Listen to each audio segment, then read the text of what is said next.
Selamat pagi dan salam sejahtera. Anda bersama saya Muhammad Nasami langsung dari Parlimen. Baik, pada hari ini persidangan Dewan Negara dan Dewan Rakyat akan bermula secara serentak, iaitu untuk beberapa hari bermula hari ini 4 hari bulan 6, 7, 11, 12, 25 dan 26 Oktober. Bagi Dewan Negara, sebelum persidangan akan diadakan upacara mengangkat sumpah ahli Dewan Negara yang melibatkan 3 individu, iaitu Senator Lim Hui Ying, lantikan semula oleh Dewan Undangan Negeri Pulau Pinang, Senator Datuk Hussein Awang, lantikan semula oleh Dewan Undangan Negeri Terengganu, dan Datuk Muhammad Isamuddin Yahya, lantikan baru oleh Yang di-Pertuan Agong. Angkat sumpah akan diadakan di hadapan Yang di-Pertua Dewan Negara Tan Sri Dr. Yaiz Ratim. Dan selepas itu persidangan akan diteruskan dengan pertanyaan jawab lisan. Baik, di Dewan Rakyat pula, perihal berkaitan judi tanpa lesen dan dasar kewangan jangka panjang serta perancangan bagi perusahaan kecil dan sederhana SME antara yang bakal dikupas dalam persidangan Dewan Rakyat pada hari ini. Berdasarkan aturan urusan mesyuarat Dewan Rakyat, semasa sesi pertanyaan-pertanyaan bagi jawab lisan, Ahli Parlimen Rasa Cha Kin Chin akan bertanya kepada Menteri Dalam Negeri mengenai langkah kerajaan untuk membantras kegiatan judi nombor 4D tanpa lesen kerana kewujudannya menjejaskan hasil kutipan cukai kerajaan. Selain itu, Datuk Seri Tiong King Sing, Ahli Parlimen Bintulu, akan meminta Menteri Pembangunan Usahawan dan Koperasi menyatakan dasar kewangan jangka panjang dan perancangan untuk membantu SME serta industri terkesan teruk akibat pelaksanaan Perintah Kawalan Pergerakan semasa pandemik COVID-19. Persidangan Dewan Rakyat juga akan menyambung sesi perbahasan rancangan Malaysia yang ke-12 RM12 yang memasuki hari terakhir, dan hari terakhir iaitu yang akan dibentangkan oleh Perdana Menteri Datuk Seri Ismail Sabri Yaakob yang telah pun dibentangkan pada 27 September lalu. Jika mengikut takwim Dewan Rakyat, ia akan disusuli dengan jawapan daripada Menteri, iaitu sesi penggulungan selama 3 hari bermula esok. Dan kepada anda yang ingin mengikuti persidangan Dewan Rakyat, anda boleh mengikuti secara langsung di TV1, dan persidangan Dewan Negara anda boleh ikuti di laman sesawang rtmclick.rtm.gov.my atau menerusi Facebook Berita RTM. Baik, antara soalan-soalan lain yang akan ditanya di Dewan Rakyat iaitu Ahli Parlimen Julau Larry Seng Weng Shin yang meminta Menteri Belia dan Sukan menyatakan apakah prestasi atlet-atlet Malaysia yang baru sahaja pulang dari Tamasya Sukan Olimpik Tokyo 2020 mencapai sasaran yang kita harapkan, dan apakah ganjaran yang akan diberikan kepada atlet yang berjaya membawa pulang pinggan. Dan soalan kedua kepada Menteri Perumahan dan Kerajaan Tempatan yang akan dibangkitkan oleh Ahli Parlimen Wangsa Maju Datin Paduka Dr. Tan Yee Kiew, menyatakan apakah kerajaan berhasrat untuk membantu golongan berpendapatan rendah untuk membayar kadar sewa rumah, memandangkan sudah terlalu ramai yang tidak mampu membayarnya sejak Perintah Kawalan Pergerakan PKP yang bermula Mac lalu.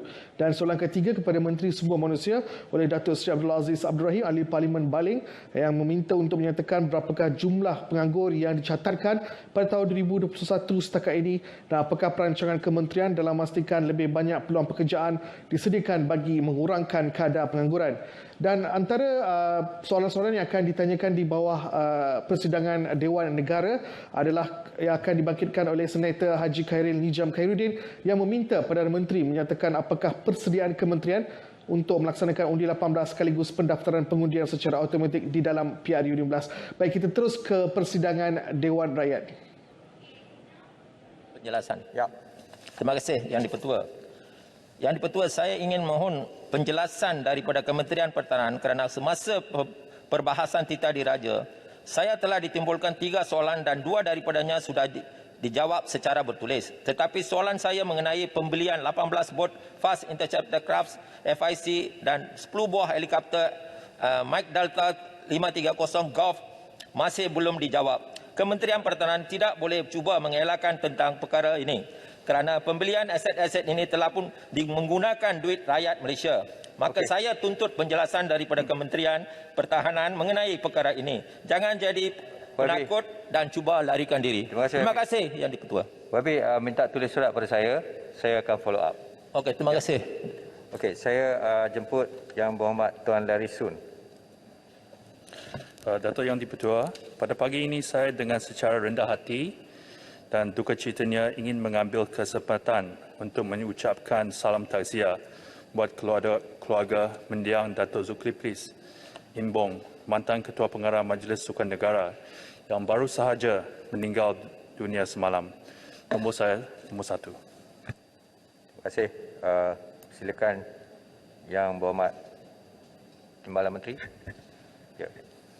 Tuan Yang di-Pertua, soalan Yang Berhormat Julau ini akan saya jawab bersekali dengan soalan daripada Yang Berhormat Wangsa Maju bagi bertarikh 7 Oktober 2021 kerana ia menyentuh isu yang sama. Ya. Pandemik COVID-19 memberi cabaran yang sangat berbeza ke atas program persediaan atlet dari segi latihan, pendedahan kejohanan, peringkat antarabangsa dan penyertaan kejohanan-kejohanan untuk kelayakan Olimpik. Namun begitu, seramai 30 atlet daripada 9 sukan, 10 disiplin dan 27 acara berjaya melayakkan diri ke termasya kali ini. 45% ataupun 13 orang atlet yang membuat penampilan buat kali pertama dan 60% ataupun 18 orang atlet adalah daripada jantina wanita. Sukan gimnastik artistik membuat penampilan semula selepas 17 tahun, di mana Alexina Aulien pada tahun 2000 telah diteruskan oleh Farhan Abdul Hadi. Walaupun sasaran 3 pingat tidak dapat dikecapi oleh atlet negara, namun prestasi atlet boleh dikatakan memuaskan bagi sesetengah sukan menerusi program Road to Tokyo yang dilaksanakan oleh Majlis Sukan Negara. Kontingen negara berjaya merangku 1 pingat perak dan 1 pingat gangsa menerusi sukan berbasket track dan badminton di Olimpik Tokyo 2020 dan 3 pingat emas dan 2 pingat perak di Paralimpik Tokyo 2020.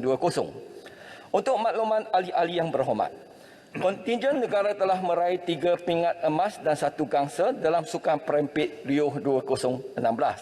Namun, kali ini kontingen negara telah mencipta sejarah baru dengan meraihkan 3 pingat emas dan 2 pingat perak di Paralimpik Tokyo 2020 sekaligus menunjukkan peningkatan prestasi atlet para negara. Pada Olimpik Tokyo kali ini, pencapaian Datuk Muhammad Azizul Hasni Awan dalam acara kegemarannya Keirin berjaya memenangi 1 pingat perak sekaligus memperbaiki pencapaian beliau di Sukan Olimpik Rio 2016 di mana beliau cuma meraihkan pingat gangsa. Manakala gandingan Aaron Chia dan Soh Wei ranking ke-8 menerusi acara bergu lelaki sukan badminton berjaya merangkui pingat gangsa di Tokyo 2020 setelah menewaskan pasangan nombor 2 dunia dari Indonesia. Berikutan penularan pandemik COVID-19, atlet-atlet negara meneruskan program latihan sepenuh masa acara kuarantin menggunakan model gelembung sukan. Selain itu, mereka tidak dapat menyertai kejohanan-kejohanan kompetitif yang telah dirancang disebabkan penangguhan dan pembatalan oleh pihak penganjur.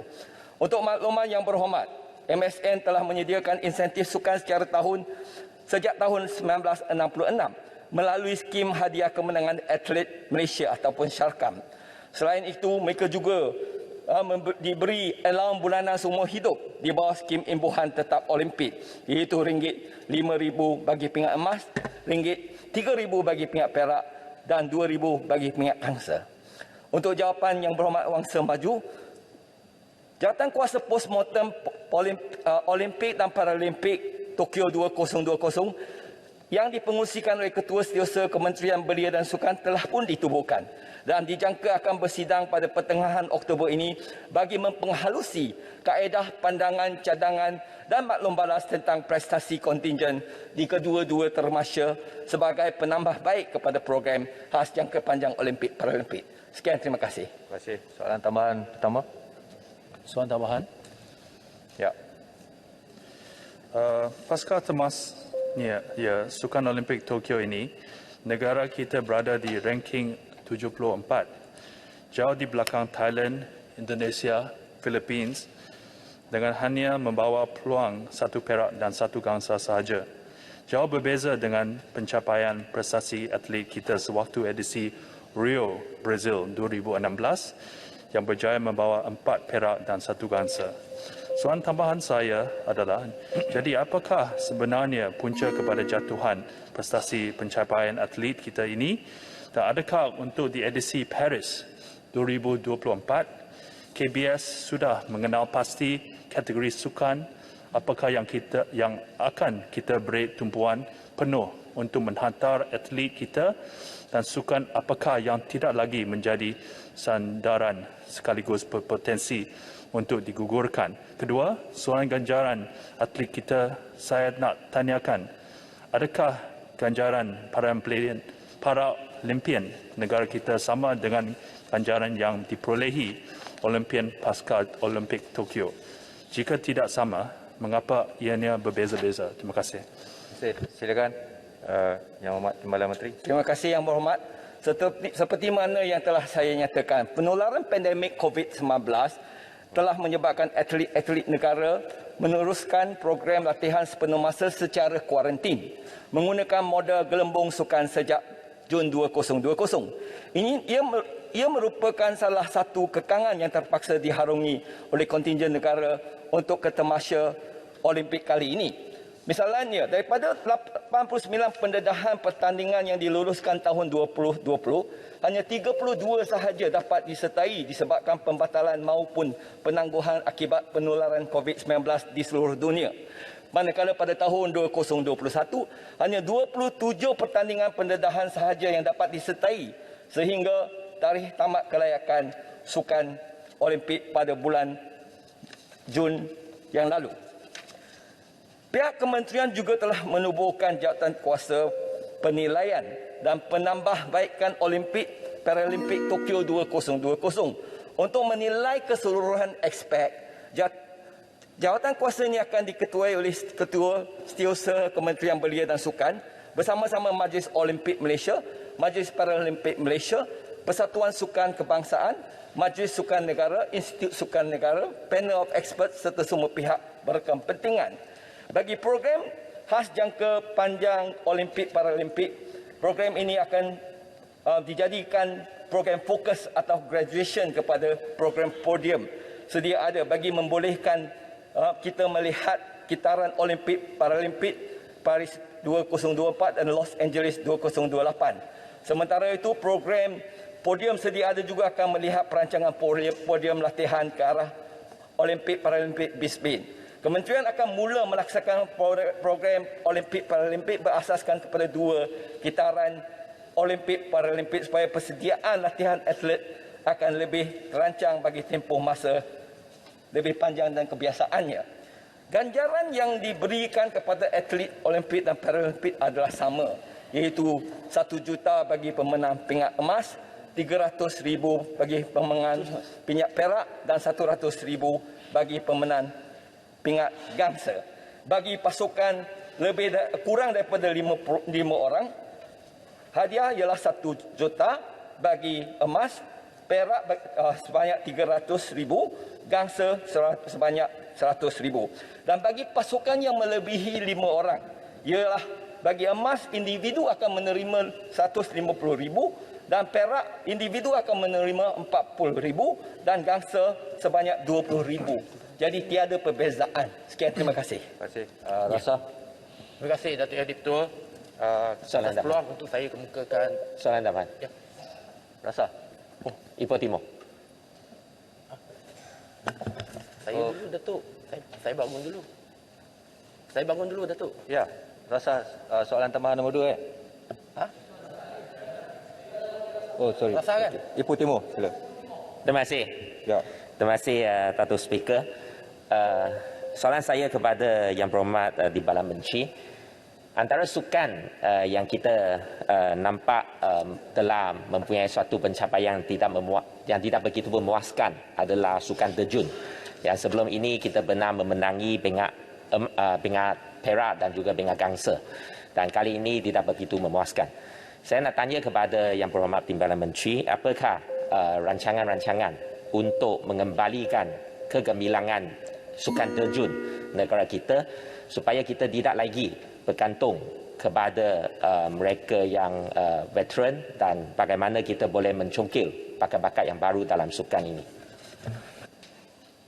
Silakan Yang Hormat Tuan Yang Dipertua, satu jawatan kuasa postmortem telah pun ditubuhkan dan akan mengadakan mesyuarat untuk menentukan dan mencadangkan kaedah-kaedah baru dan juga perancangan-perancangan masa akan datang untuk meningkatkan lagi prestasi atlet-atlet kita.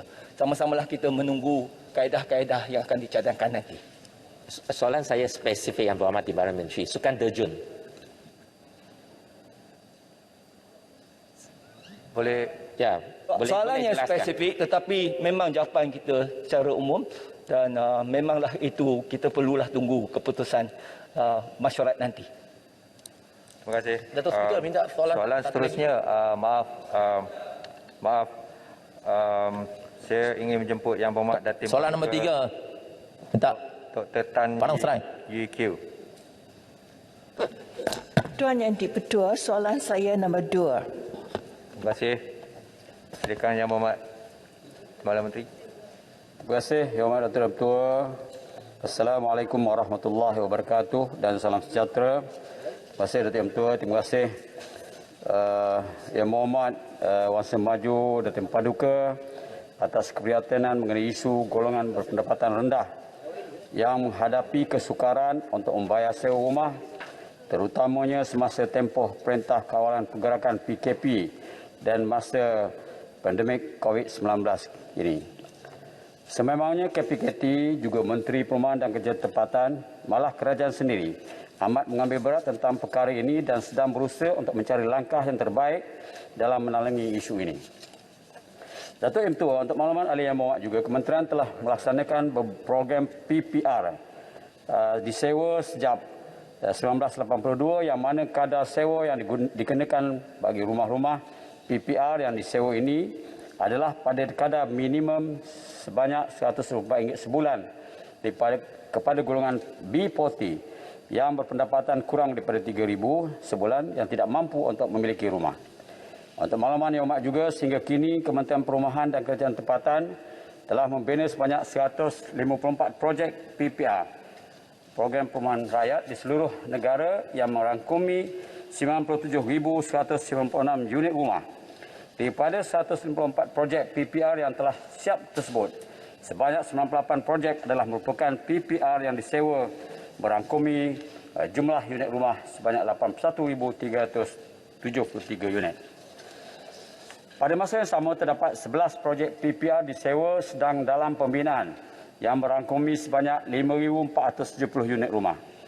Manakala terdapat 8 projek PPR dalam perancangan yang merangkumi 2,893 unit rumah. Kementerian juga sentiasa memohon dengan agensi pusat untuk terus mengadakan projek-projek PR disewa yang baru supaya bantuan kepada golongan yang layak dan memerlukan rumah pada kadar sewa yang rendah terus bertambah.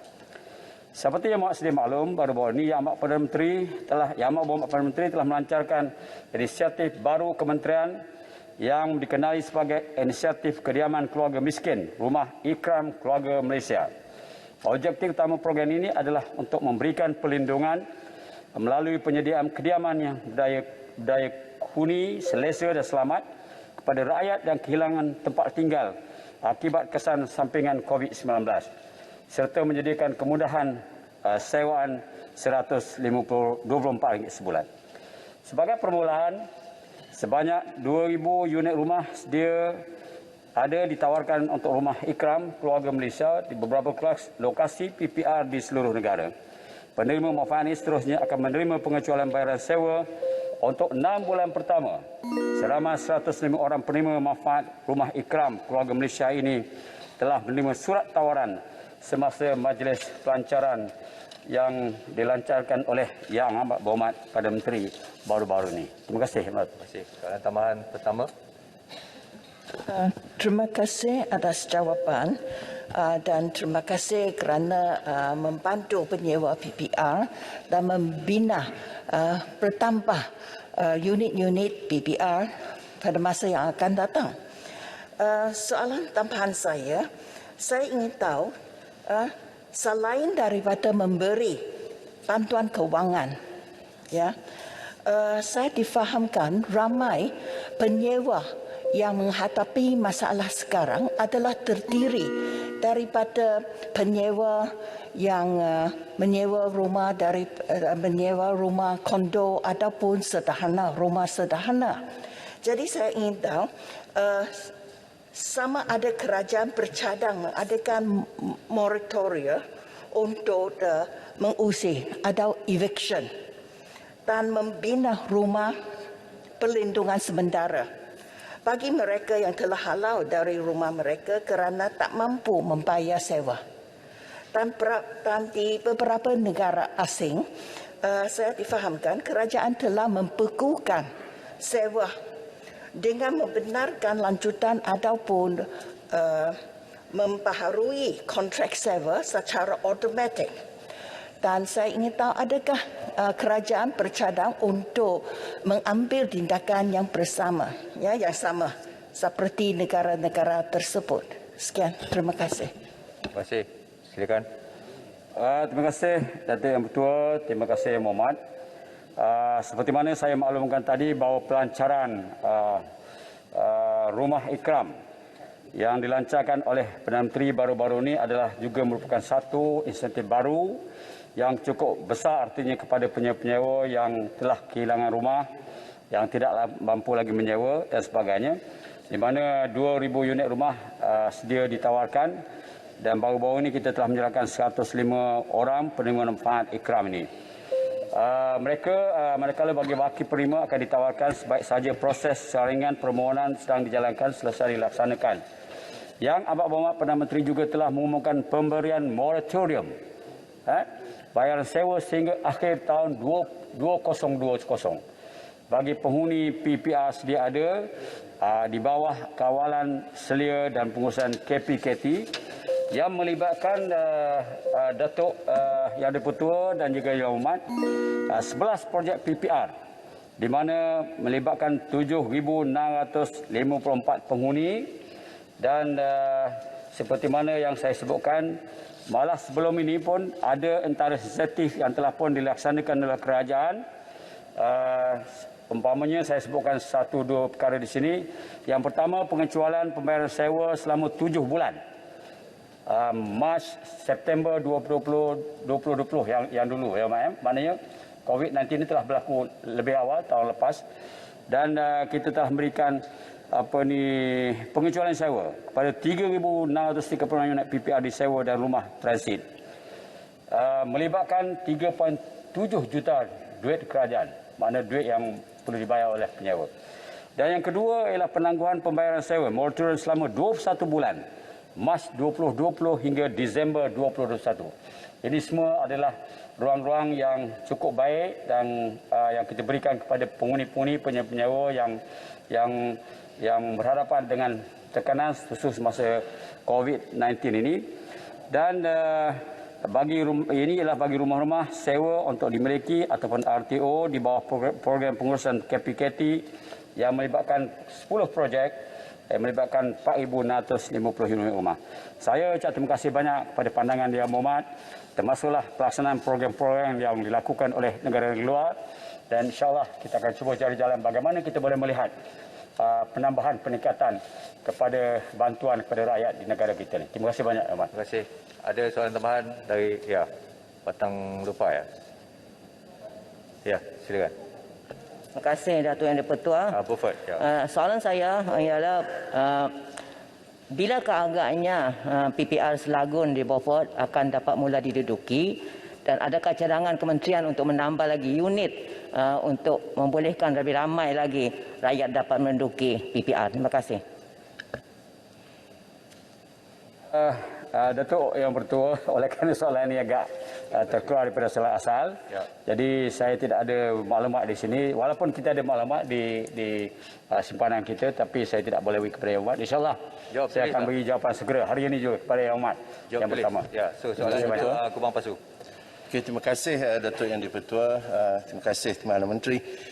Soalan saya ialah tidak semua mereka yang menghadapi masalah untuk membayar sewa ni berada di PPR ataupun di rumah-rumah yang ada bawah skim RTO. Banyak mereka juga yang tidak dapat peluang ini menyewa secara private di luar. Jadi apakah perancangan kerajaan, kerana terdapat banyak kes-kes yang mereka ni diusir keluar kerana tidak mampu untuk membayar sewa di rumah-rumah sewa yang mereka sewa daripada pemilik-pemilik swasta ini. Terima kasih. Datuk Yang Pertua, Ahli Yang Berhormat, yang pertamanya terima kasih banyak. Kita juga Yang Berhormat Yang Pertua sebenarnya melihat perkara ini. Sebab itulah kita ada skim-skim perumahan di bawah Kementerian Perumahan dan Kerjaan Tempatan. Kita ada skim perumahan di bawah Kerjaan Persekutuan. Kita ada skim perumahan di bawah Kerajaan Negeri. Dan kita ada juga perumahan-perumahan di bawah swasta. Jadi inilah perkara yang agak perlu kita berikan perhatian. Dan bagaimana kita mencari jalan untuk menyelaraskan masalah ini. Bagi Kerjaan Persekutuan di bawah Kementerian Perumahan dan Kerjaan Tempatan, kita boleh menyelesaikan masalah ini dengan seragam. Sebab itulah pernah dicadangkan supaya NHC ataupun National Housing Corporation ditubuhkan dengan tujuan supaya dapat kita menyelaraskan masalah sewa rumah dan sebagainya yang sebagaimana yang dibangkitkan oleh Yang Berhormat. InsyaAllah kita akan beri perhatian Yang Berhormat. Terima kasih, pandangan yang cukup baik yang kita perlu berikan perhatian serius bagi kita menangani isu perumahan negara. Terima kasih banyak. Terima kasih. Seterusnya saya jemput Yang Berhormat Datuk Seri Abdul Aziz bin Abdul Rahim. Terima kasih Datuk Yang Bertua. Assalamualaikum warahmatullahi taala wabarakatuh. Salam sejahtera. Soalan saya, soalan nombor 3. Terima kasih. Silakan Yang Berhormat Menteri. Terima kasih Tuan Yang di-Pertua. Menurut laporan survei tenaga buruh yang dikeluarkan oleh Jabatan Perangkat Malaysia pada suku ke-2 tahun 2020, kadar pengangguran adalah sebanyak 4.8%, iaitu seramai 768,700 orang.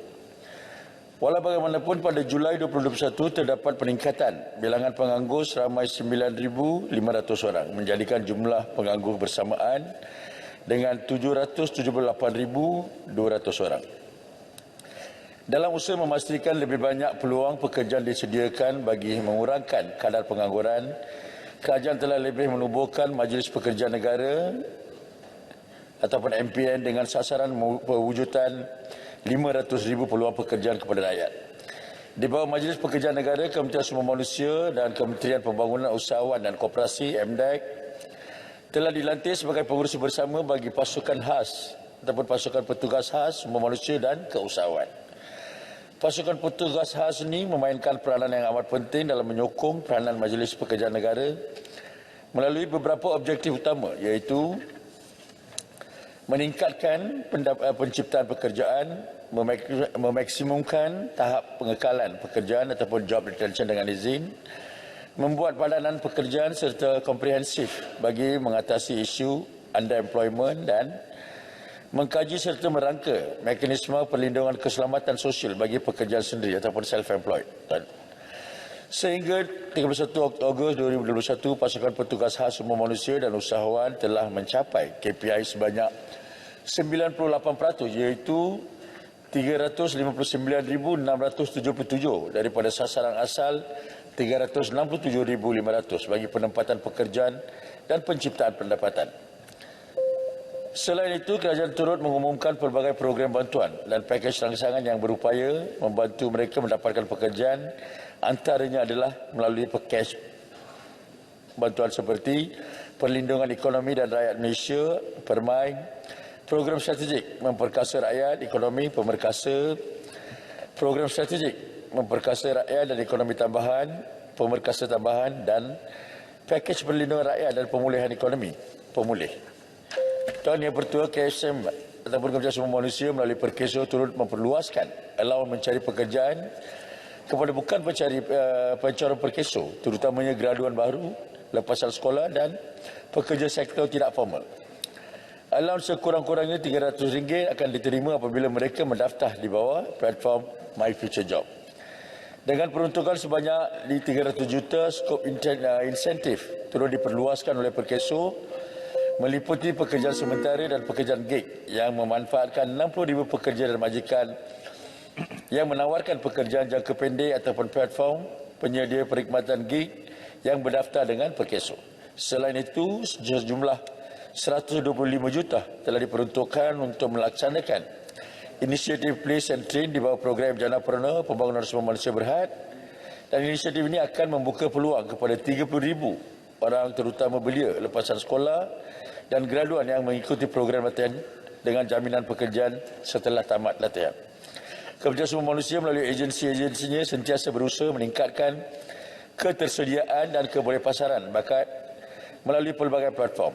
Antaranya termasuk program Upskill Malaysia di bawah Pembangunan Sumber Manusia Berhad, latihan dan pendidikan teknikal dan vocational di 562 institusi latihan kemahiran awam, program latihan industri berstruktur, structure dan internship program dengan izin, dan program Nurturing Expert Talent, MyNext oleh Talent Corp.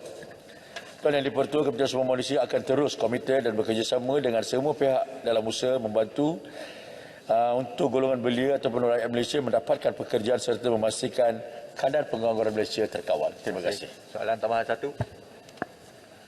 Terima kasih Yang Berhormat Menteri. Saya sedar kerajaan telah menyediakan dana kepada pelbagai kementerian dan agensi untuk tujuan latihan bagi meningkatkan peluang kebolehpasaran pekerjaan.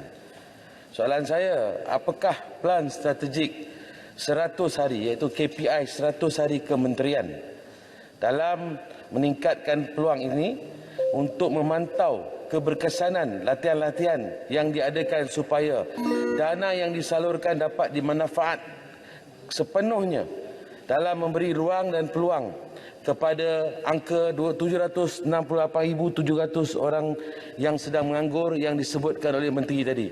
Ini penting, wow factor. Sir, dengan izin, pastikan 100 hari KPI Kementerian Sumber Manusia.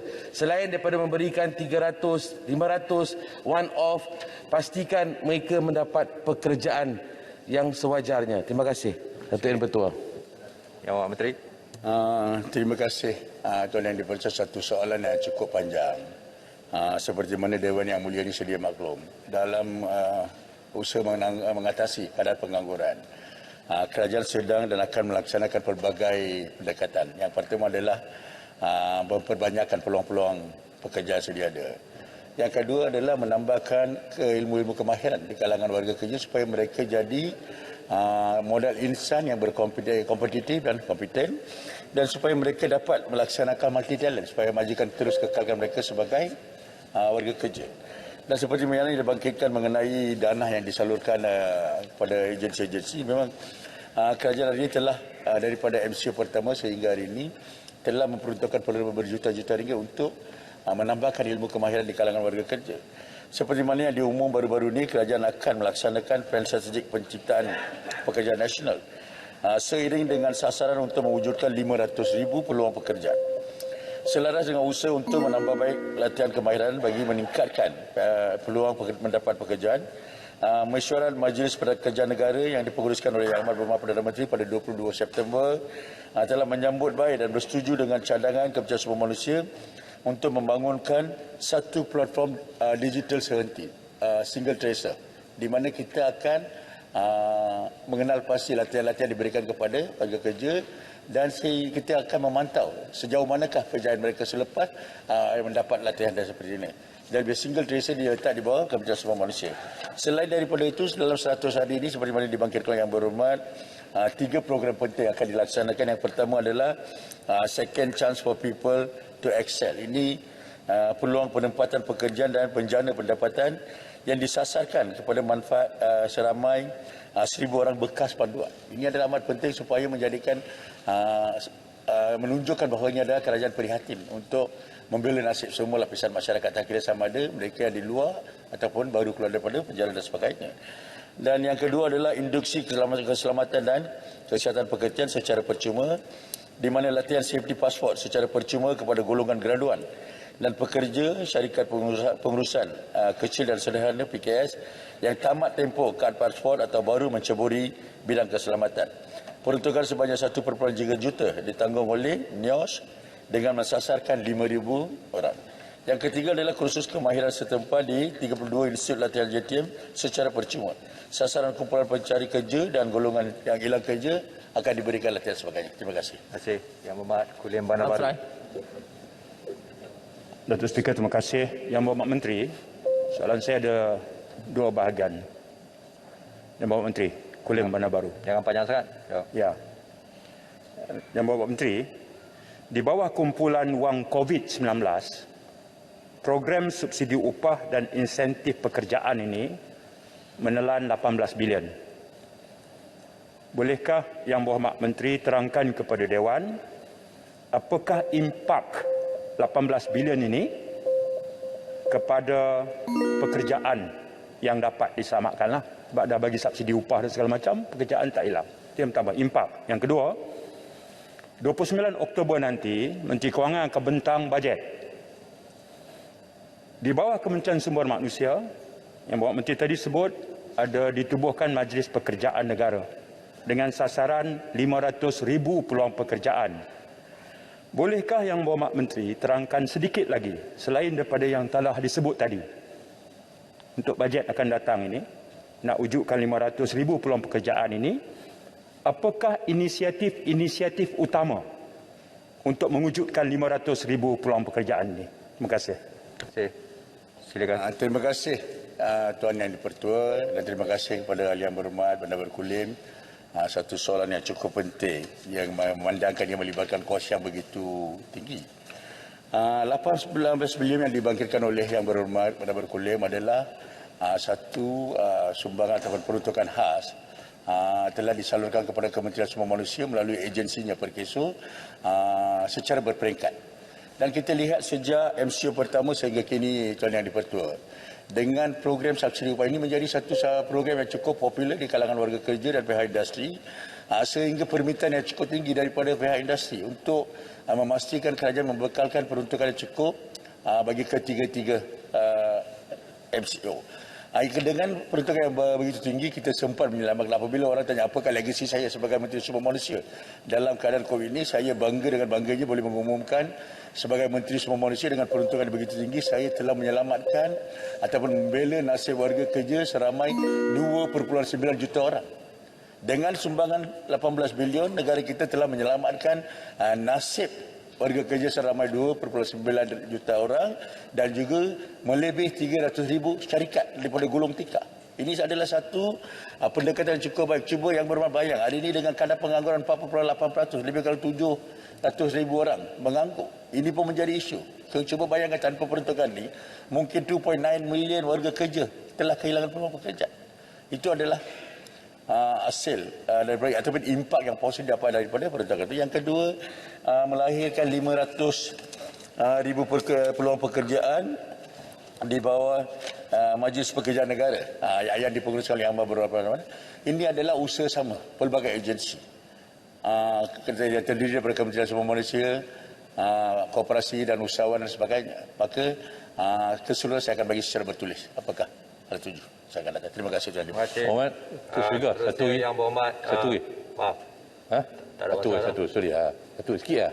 3 petak. Okey. Terima kasih Datuk Yang di-Pertua. Mengikut statistik SIP daripada Mac 2020 hingga 20 Ogos 2021, seramai 140,608 orang pekerja yang telah kehilangan pekerjaan. Daripada jumlah tersebut, hanya 58,530 orang sahaja yang berjaya ditempatkan semula dalam sektor pekerjaan. Soalan saya bahawa maknanya masih ada baki 82,078 orang yang tak dapat masuk balik ke dalam sektor pekerjaan. Jadi berapa lama tempoh perlu diambil untuk mendapat mengisi kembali 80,000 orang itu untuk masuk dalam sektor pekerjaan? Okey. Terima kasih. Ringkas. Tuan Yang di-Pertua, ini satu seperti mana saya sentiasa sebut. Kita berada dalam satu keadaan luar biasa. Tak ada siapa-siapa boleh bagi jaminan seberapa lama kita akan makan masa itu. Tapi kita boleh lihat, yang pentingnya kita lihat kerajaan dan agensi mengambil langkah-langkah positif membekalkan latihan-latihan kemandirian. Itu sebab kita adakan reskilling dan upskilling. Supaya warga kerja ini menjadi yang warga kerja ataupun yang boleh perform multi talent. Maka saya percaya dengan usaha-usaha yang sedang diambil oleh pihak kerajaan, kita sempat dalam masa yang terdekat. Terima kasih. Seterusnya Yang Berhormat Tuan Cha Ki Chin. Ya. Terima kasih Datuk Yang di-Pertua. Soalan saya soalan keempat. Silakan Yang Berhormat Timbalan Menteri. Tuan Yang Dipertua, Kementerian Dalam Negeri melalui Polis Diraja Malaysia mengambil perhatian serius terhadap isu perjudian 4D tanpa lesen di negara ini.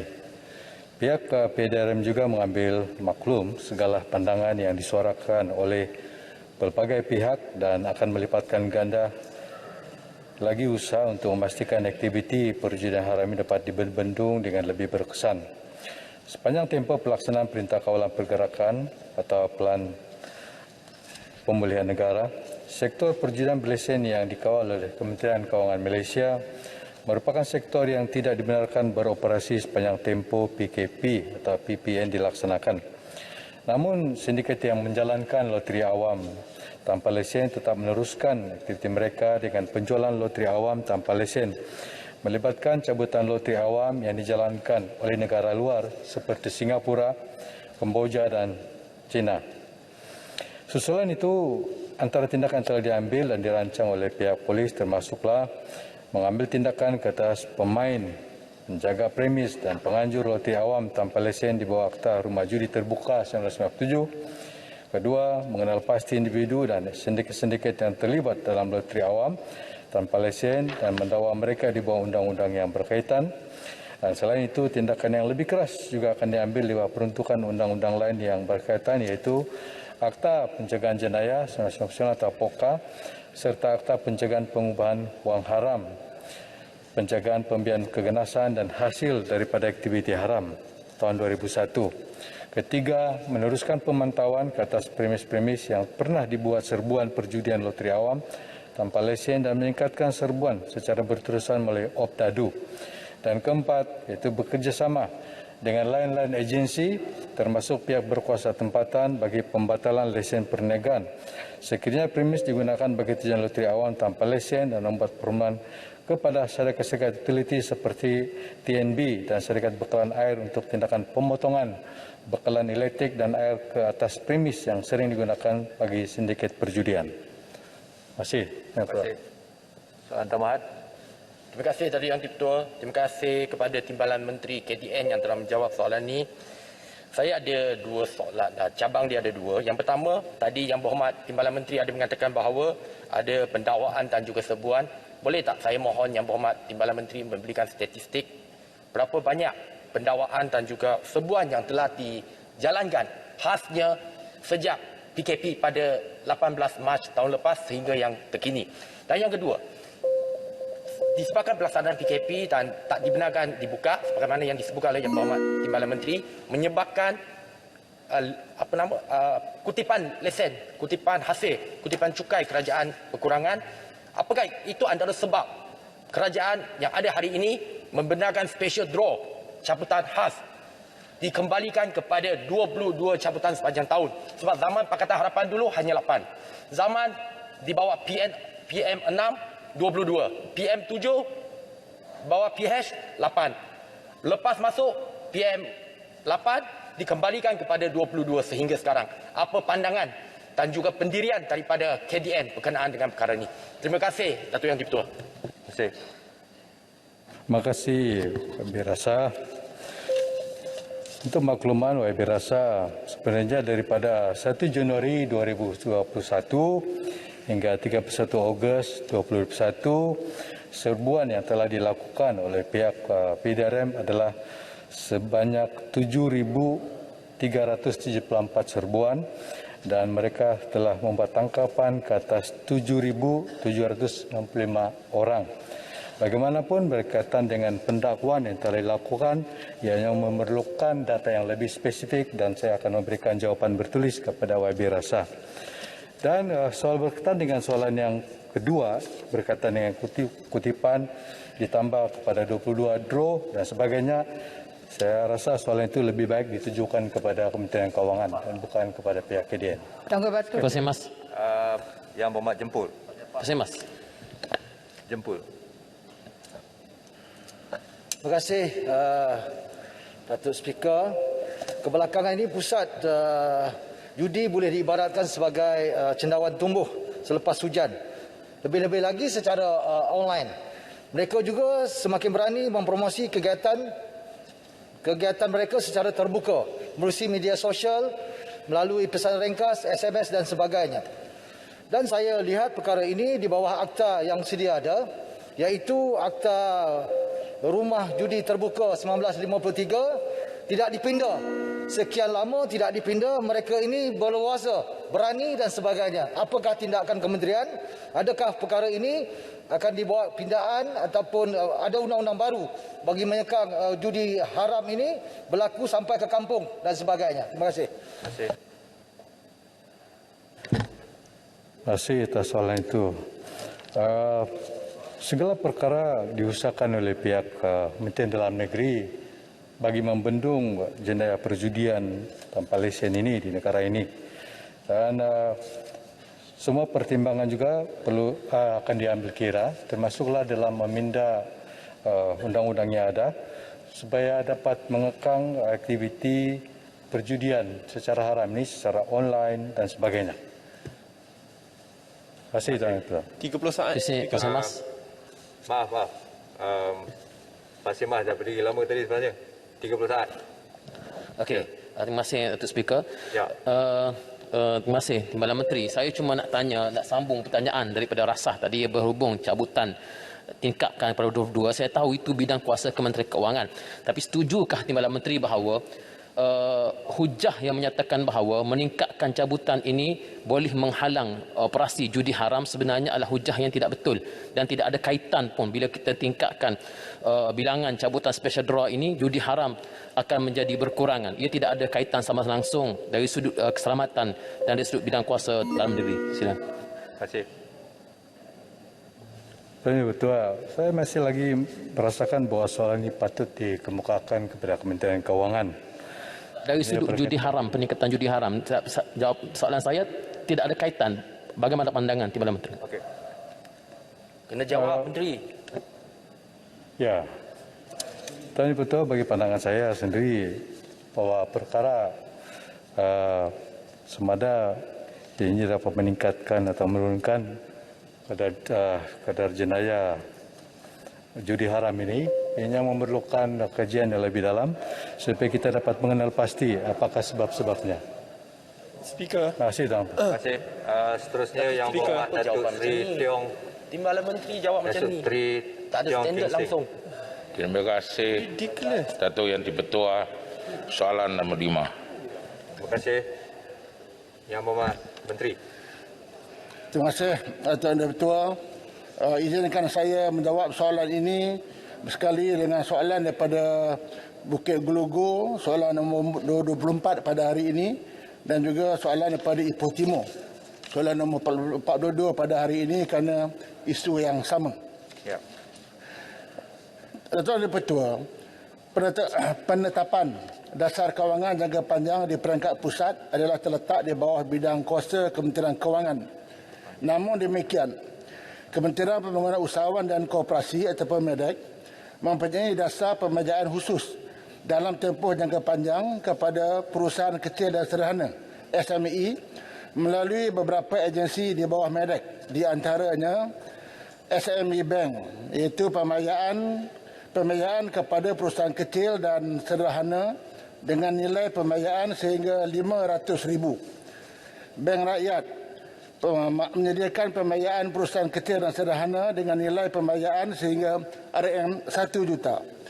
Perbadanan Usahawan Nasional Berhad PUNB menyediakan pembiayaan kepada PKS dengan nilai pembiayaan minimum RM100,000 dan maksimum RM10 juta. Dalam masa yang sama, MEDEK juga akan terus memperkasakan program keupayaan dan pembangunan kapasiti serta latihan untuk usahawan terutamanya dalam meningkatkan, mengadakan teknologi dan digitalisasi dalam operasi perniagaan.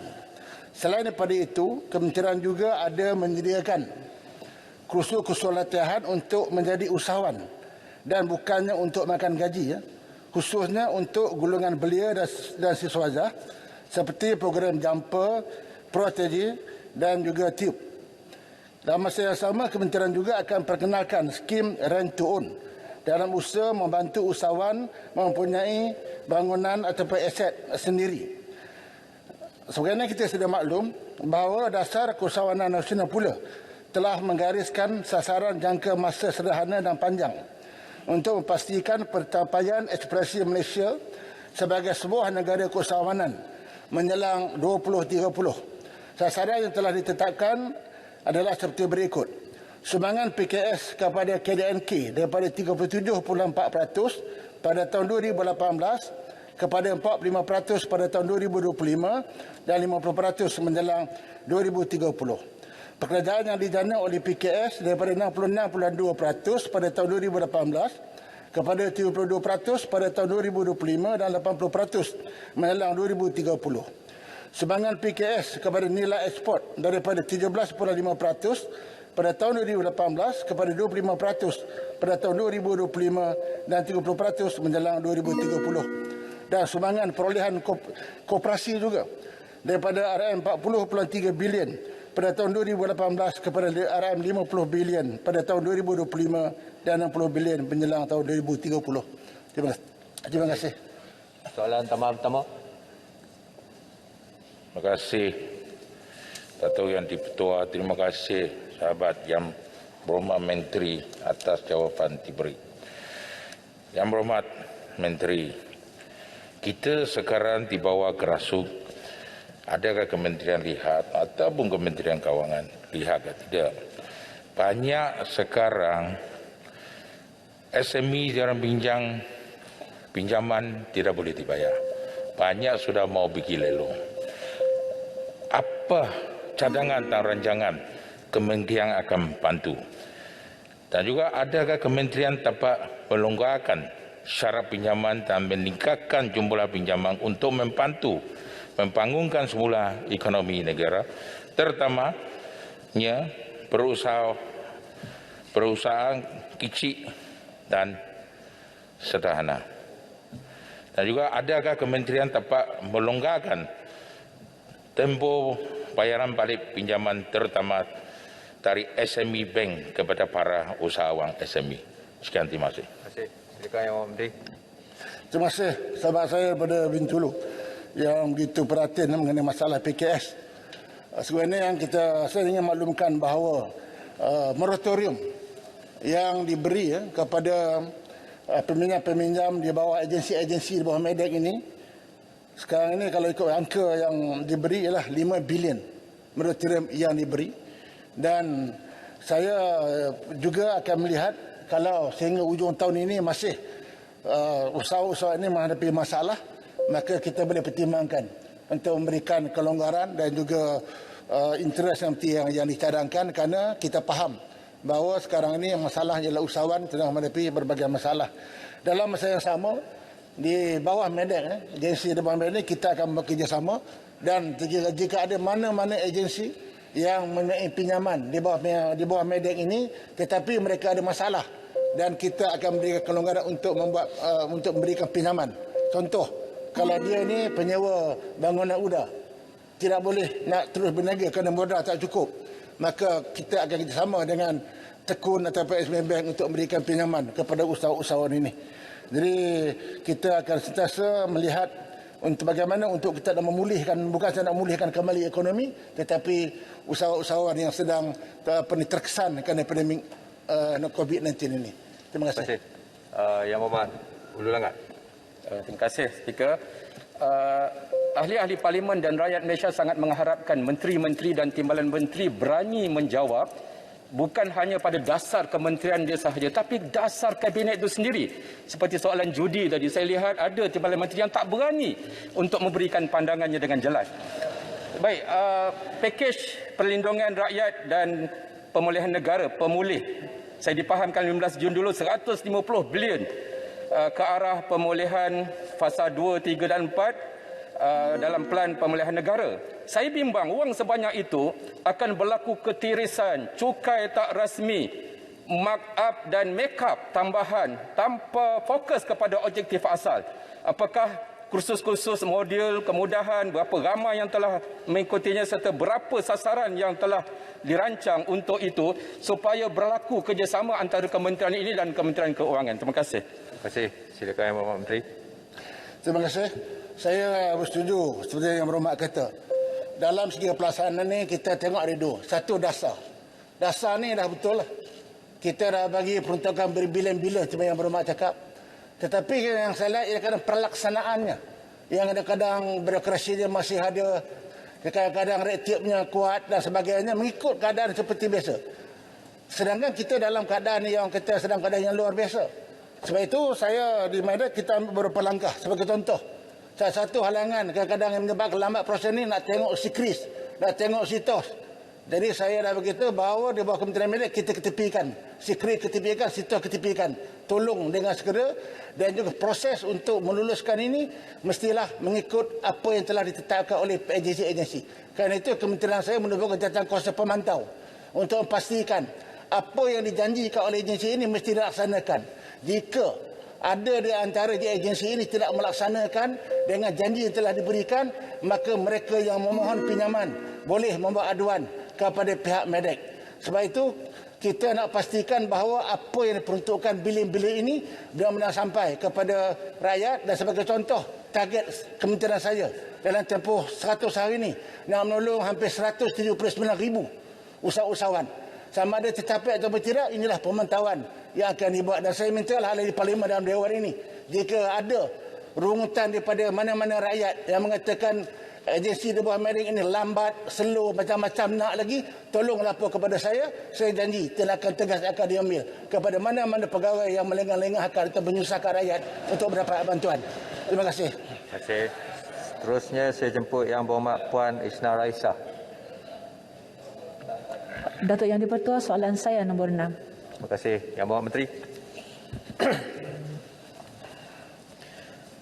Tuan Yang di-Pertua, berhubung individu yang tidak boleh divaksinasi atas faktor-faktor perubatan seperti alahan kepada vaksin, individu tersebut perlu mendapatkan pengesahan daripada pakar perubatan berdaftar yang merawat individu tersebut.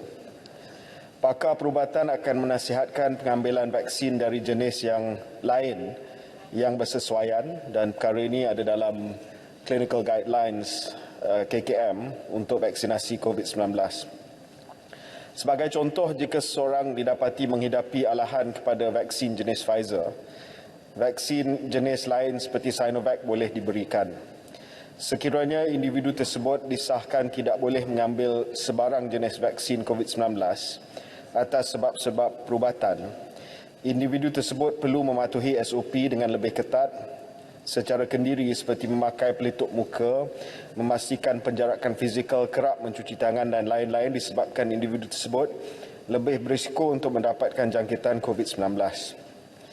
Individu tersebut boleh memohon sijil digital khas atau sijil pengecualian vaksinasi di MySejahtera melalui pejabat kesihatan daerah berdekatan dengan mengemukakan borang khas slip penilaian kesesuaian menerima vaksin COVID-19 bagi pesakit dengan masalah kesihatan tertentu yang telah disahkan oleh pakar perubatan seperti berikut kepada pihak PKD berdekatan. Pertama, pakar perubatan di hospital swasta yang merawat individu atau pakar perubatan atau pegawai perubatan yang merawat semasa ketiadaan pakar perubatan di hospital kerajaan yang berpakar atau pakar perubatan keluarga di klinik kerajaan. Jika permohonan adalah lengkap dan mengikuti syarat yang telah ditetapkan, sijil digital tersebut melalui MySejahtera akan diperolehi dalam tempoh seminggu. Terima kasih. Soalan tambahan pertama. Terdapat 3 kategori mereka yang belum menerima vaksin, iaitu mereka yang berisiko kesihatan disebabkan faktor kesihatan, anti-vaksin dan juga ada juga golongan vaksin hesitancy. Mengikut laporan daripada International Monetary Fund, terdapat kira-kira 10 hingga 20% di UK, 50% di Jepun dan 60% di France yang ragu-ragu dan bimbang dikategorikan sebagai vaksin hesitancy. Soalan saya, adakah kementerian sudah membuat kajian dan penilaian kepada mereka yang belum lagi mendaftar untuk menerima vaksin, sama ada anti-vaksin ataupun vaksin hesitancy, dan juga bagaimana mereka yang berada di luar bandar, berapa peratusan rakyat Malaysia yang bergantung kepada kad fizikal vaksinasi ini, dan sekiranya hilang, apa yang perlu dilakukan dan apakah kementerian boleh membantu, bagaimana kementerian akan membantu mereka ini, terutamanya mereka yang berada di luar bandar dan dan Pedalaman. Terima kasih. Terima kasih. Yang Menteri. Terima kasih Yang Berhormat.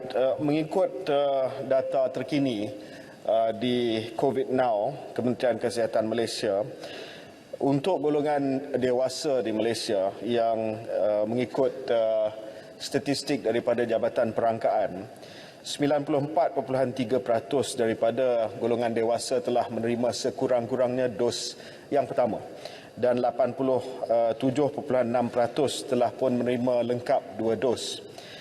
Jadi Kementerian Kesihatan Malaysia dapati bahawa jumlah yang masih belum menerima vaksin ini adalah sangat-sangat kecil di kalangan populasi dewasa. Namun demikian ada beberapa langkah-langkah yang sedang dilaksanakan di peringkat sektor-sektor tertentu untuk memastikan kadar vaksinasi ini dapat ditingkatkan untuk meliputi hampir semua. Antara contoh kenyataan oleh Ketua Pengarah Perkhidmatan Awam baru-baru ini yang mewajibkan vaksinasi secara mandatori kepada penjawat awam, dan juga selepas itu beberapa sektor-sektor lain termasuklah sektor swasta mungkin akan juga mensyaratkan vaksinasi. Untuk mereka yang masih lagi tegar untuk tidak mahu menerima vaksin, kita juga telah umumkan bahawa beberapa kebebasan hanya akan diberi kepada mereka yang telah menerima vaksinasi yang lengkap. Jadi dengan pendekatan ini saya harap lebih ramai lagi yang masih lagi tegar untuk tidak mahu menerima vaksin akan tampil untuk mendapat maklumat yang terperinci, dan kita sentiasa bersedia untuk memberi maklumat kepada sesiapa pun berkenaan dengan keberkesanan dan kesihatan vaksin ini. Hari ini kita akan muat naik dalam laman web Kementerian Kesihatan Malaysia hari ini berkenaan dengan kesan sampingan yang serius, supaya rakyat dapat melihat bahawa dari segi kesan sampingan yang serius tidak banyak, dan setakat ini tidak ada satu pun kematian yang disebabkan vaksin COVID-19. Terima kasih. Tebrau. Boleh tanya soalan tambahan lagi? Tebrau. Okey, soalan saya adalah ada ramai yang tak ada dokumentasi pengenalan kerana mereka bukan warga walaupun lahir di Malaysia, dan juga ramai parti juga. Macam mana mereka boleh dapatkan vaksinasi? Apa caranya? Soalan saya. Yang Berhormat, untuk makluman Yang Berhormat, dasar program imunisasi COVID-19 kebangsaan adalah no wrong door policy. Maksudnya tidak ada sesiapa pun penduduk Malaysia yang berada di Malaysia yang hadir di mana-mana pusat pemberian vaksin akan kita menafikan vaksin untuk mereka. Tak kiralah sama ada mereka mempunyai dokumentasi ataupun tidak. Saya sendiri telah pergi ke Sabah baru-baru ini, kawasan Sempurna, kawasan Alihan Berhormat, dan melihat PPV di satu pulau yang dilaksanakan, dan saya tengok ada yang tak ada dokumen langsung. Tapi kita bagi ataupun dokumen dia surat sahaja. Surat yang dikeluarkan oleh kerajaan. Itu saja. Tetapi kita bagi vaksin. Kerana yang penting sekarang ni adalah bukan dia punya status immigration dia, tetapi yang penting adalah soal kesihatan awam. Sebab itu kita utamakan vaksinasi untuk semua yang ada di Malaysia. Untuk jawab, minta maaf Yang Di-Pertua berkenaan dengan soalan yang daripada Kota Belud, ringkas sahaja. Saya ingin maklumkan bahawa kalau tidak ada peranti digital, penerima vaksin boleh menunjukkan kad vaksinasi yang mereka menerima daripada PPV sebagai bukti vaksinasi mereka. Ini untuk mereka yang tidak ada peranti digital. Terima kasih. Ya, Kota Belud. 30 saat. Kalau Yang Berhormat Menteri, kalau hilang kad fizikal ini bagaimana dan apa yang perlu dilakukan? Kalau hilang kad fizikal tersebut, saya minta supaya mereka tampil ke PKB yang terdekat untuk memaklumkan kehilangan tersebut, dan kita akan melihat prosedur untuk keluarkan kad yang baru. Terima kasih. Seterusnya Yang Berhormat Datuk Robert Lawson. Terima kasih Datuk Yang Di-Pertua. Soalan saya nombor 7. Yang Berhormat Menteri. Ya. Terima kasih Yang Di-Pertua. Terima kasih Yang Berhormat Betong. Tuan Yang Di-Pertua, berdasarkan data Suruhanjaya Syarikat Malaysia atau SSM, sebanyak 297,894 perniagaan dalam talian yang aktif direkodkan sehingga 31 Ogos 2021 adalah entiti yang didaftarkan di bawah Akta Pendaftaran Perniagaan 1956. Seterusnya di bawah Akta Syarikat 2016 merekodkan 6,415 syarikat dan 1,968 perkongsian liability terhad yang didaftarkan di bawah Akta Perkongsian Liability Terhad 2012 yang aktif menjalankan perniagaan yang dalam talian sehingga 31 Ogos 2021. Dalam tempoh 1 Januari 2021 sehingga 31 Ogos 2021, sebanyak 109,534 perniagaan dalam talian telah didaftarkan yang menyumbang 42.8% ataupun peratus kepada jumlah keseluruhan perniagaan yang didaftarkan dalam tempoh tersebut. Pada tahun 2020, sebanyak 132,012 perniagaan dalam talian telah didaftarkan. Pendaftaran ini meningkat 5.8% daripada jumlah pendaftaran perniagaan dalam tahun pada 2019. 1,611 syarikat yang menjalankan perniagaan dalam talian telah didaftarkan dalam tempoh 1 Januari 2021 hingga 31 Ogos 2021 yang merupakan peningkatan 71.2% berbanding tempoh yang sama tahun sebelumnya.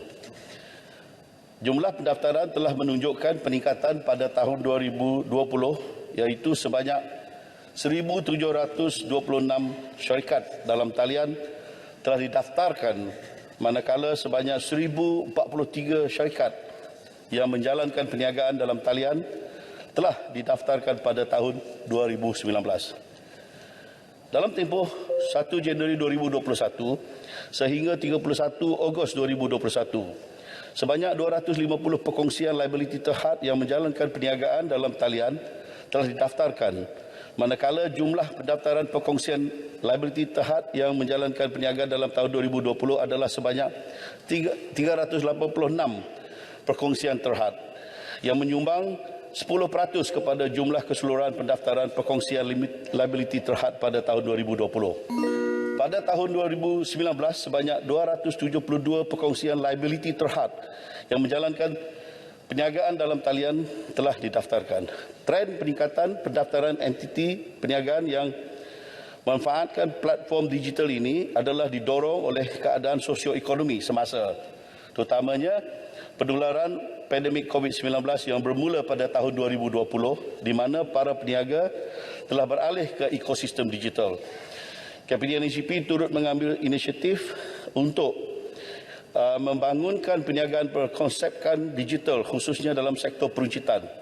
Saya juga ingin mengambil kesempatan ini untuk memaklumkan bahawa kementerian telah melancarkan program pendigitalan sektor runcit REDI pada tahun April 2021. Saya ingin menyeru kepada semua peniaga untuk segera mengadaptasikan teknologi digital dalam perniagaan mereka kerana tidak dapat dinafikan. Teknologi digital mampu untuk mengurangkan kos operasi dan mempercepatkan capaian pasaran.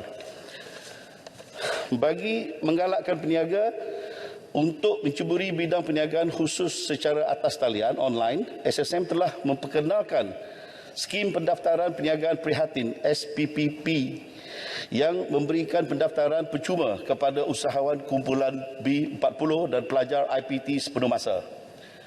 Sehingga 26 September 2021, sebanyak 18,476 peniaga yang telah menikmati insentif ini. Di samping itu, SSM juga meneruskan pelaksanaan skim 1 OKU 1 perniagaan yang memberikan pendaftaran dan pembaharuan perniagaan percuma kepada OKU.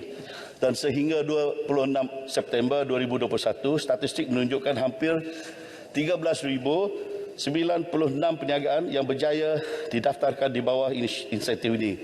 Yang terakhir, Kementerian akan terus menggiatkan pelbagai inisiatif sektor perdagangan, pengedaran termasuk pendigitalan bagi merajakkan pelaksanaan rancangan Malaysia ke-12. Sesi libat urus akan terus dilaksanakan bagi mewujudkan ekosistem perniagaan yang harmoni dan kondusif di samping persaingan yang lebih sihat. Sekian, terima kasih. Terima kasih. Soalan tambahan pertama, Yang Berhormat Datuk Robert. Terima kasih Yang Berhormat Menteri kerana memberi satu jawapan yang cukup teliti. Soalan tambahan saya ialah sila nyatakan jumlah aduan transaksi atas talian yang dilaporkan kepada KPDN ACP dan apakah tindakan yang telah diambil untuk menangani aduan tersebut. Terima kasih. Terima kasih. Silakan Yang Berhormat Menteri. Mikrofon. Mikrofon. Mic. Tuan Yang Di-Pertua, Kementerian amat memandang serius ke atas aduan-aduan transaksi atas talian yang dilaporkan oleh pengguna. Ya, segala aduan pengguna akan diteliti bagi mengenal pasti sama ada berlaku kesalahan di bawah bidang kuasa yang dinyatakan dan pihak kementerian melalui SSM akan mengambil tindakan yang tegas terhadap peniaga atas talian yang melanggar perundangan dan peraturan yang dikuatkuasakan.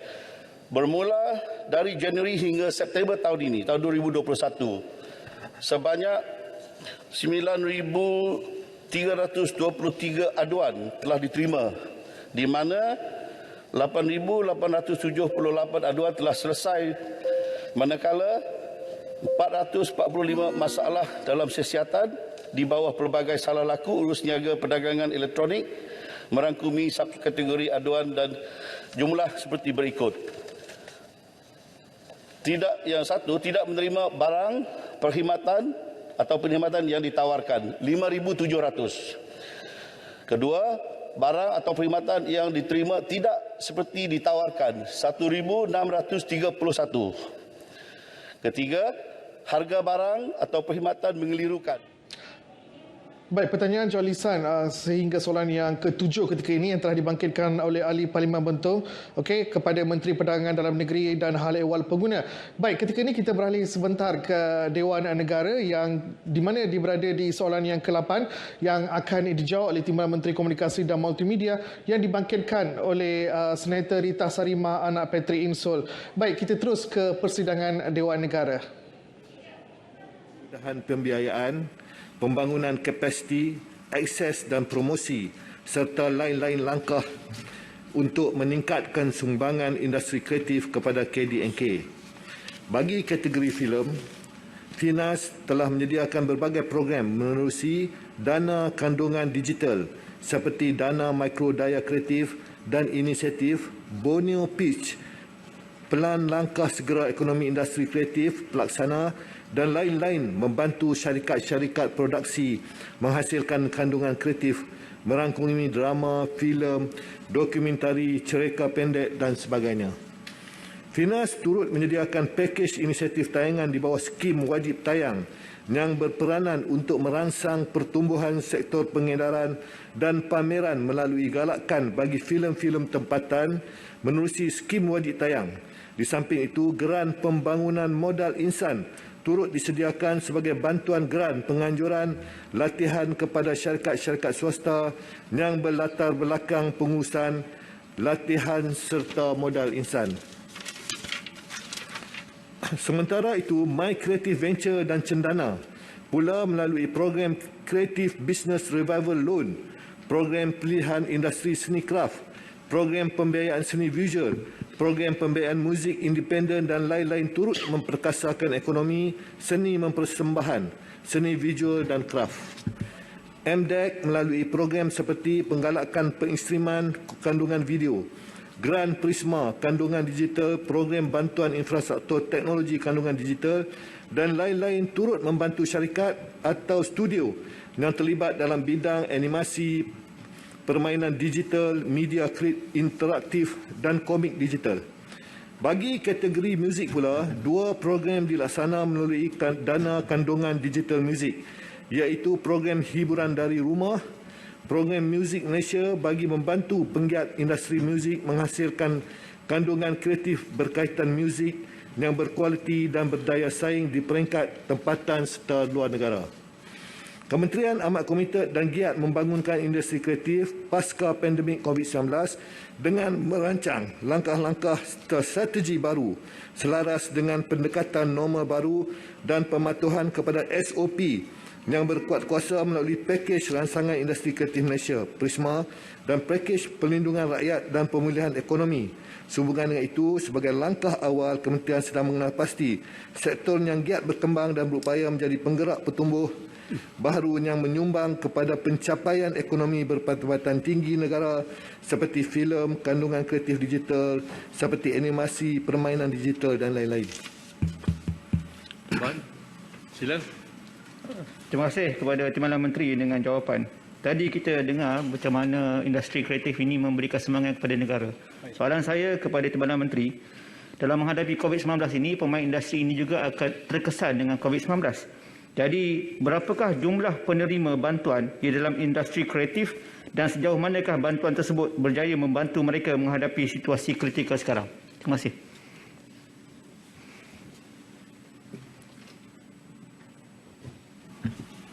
Terima kasih kepada yang bertanya. Terutama sekali kita lihat bahawa sekarang ni maknanya dari segi bantuan yang kita sebutkan tadi, seperti yang saya katakan tadi, MDEC banyak membantu dari segi artis-artis ini tentang bantuan-bantuan dengan juga FINAS. Melalui FINAS kita telah mengadakan Geran Prisma, iaitu Geran Kandungan Digital, program bantuan instruktur teknologi kandungan digital melalui MDEC dan lain-lain dalam membantu artis-artis dan juga penggiat seni ini dalam membantu mereka untuk menambah pendapatan dan juga untuk memulihkan masalah yang mereka hadapi semasa COVID-19. Dari segi jumlah yang menerima bantuan tu saya tidak ada data di sini dan saya minta saya akan jawab bertulis kepada Yang Berhormat Senator. Terima kasih. Baik, bertulis akan diberi dan saya peringatkan juga kepada Yang Berhormat Menteri. Soalan-soalan yang tidak sempat dijawab, Dewan meminta supaya jawapan itu diserahkan pada sesi akhir setiap hari yang tertera dalam senarai soalan yang ada pada kertas mesyuarat. Oleh itu, tolong ambil berat tentang hal tersebut. Satu lagi soalan tambahan? Tak ada? Baik. Datuk Razali bin Idris. Assalamualaikum dan salam sejahtera. Bismillahirrahmanirrahim. Soalan saya nombor 9. Menteri Pendidikan. Terima kasih kepada Senator Datuk Razali Idris.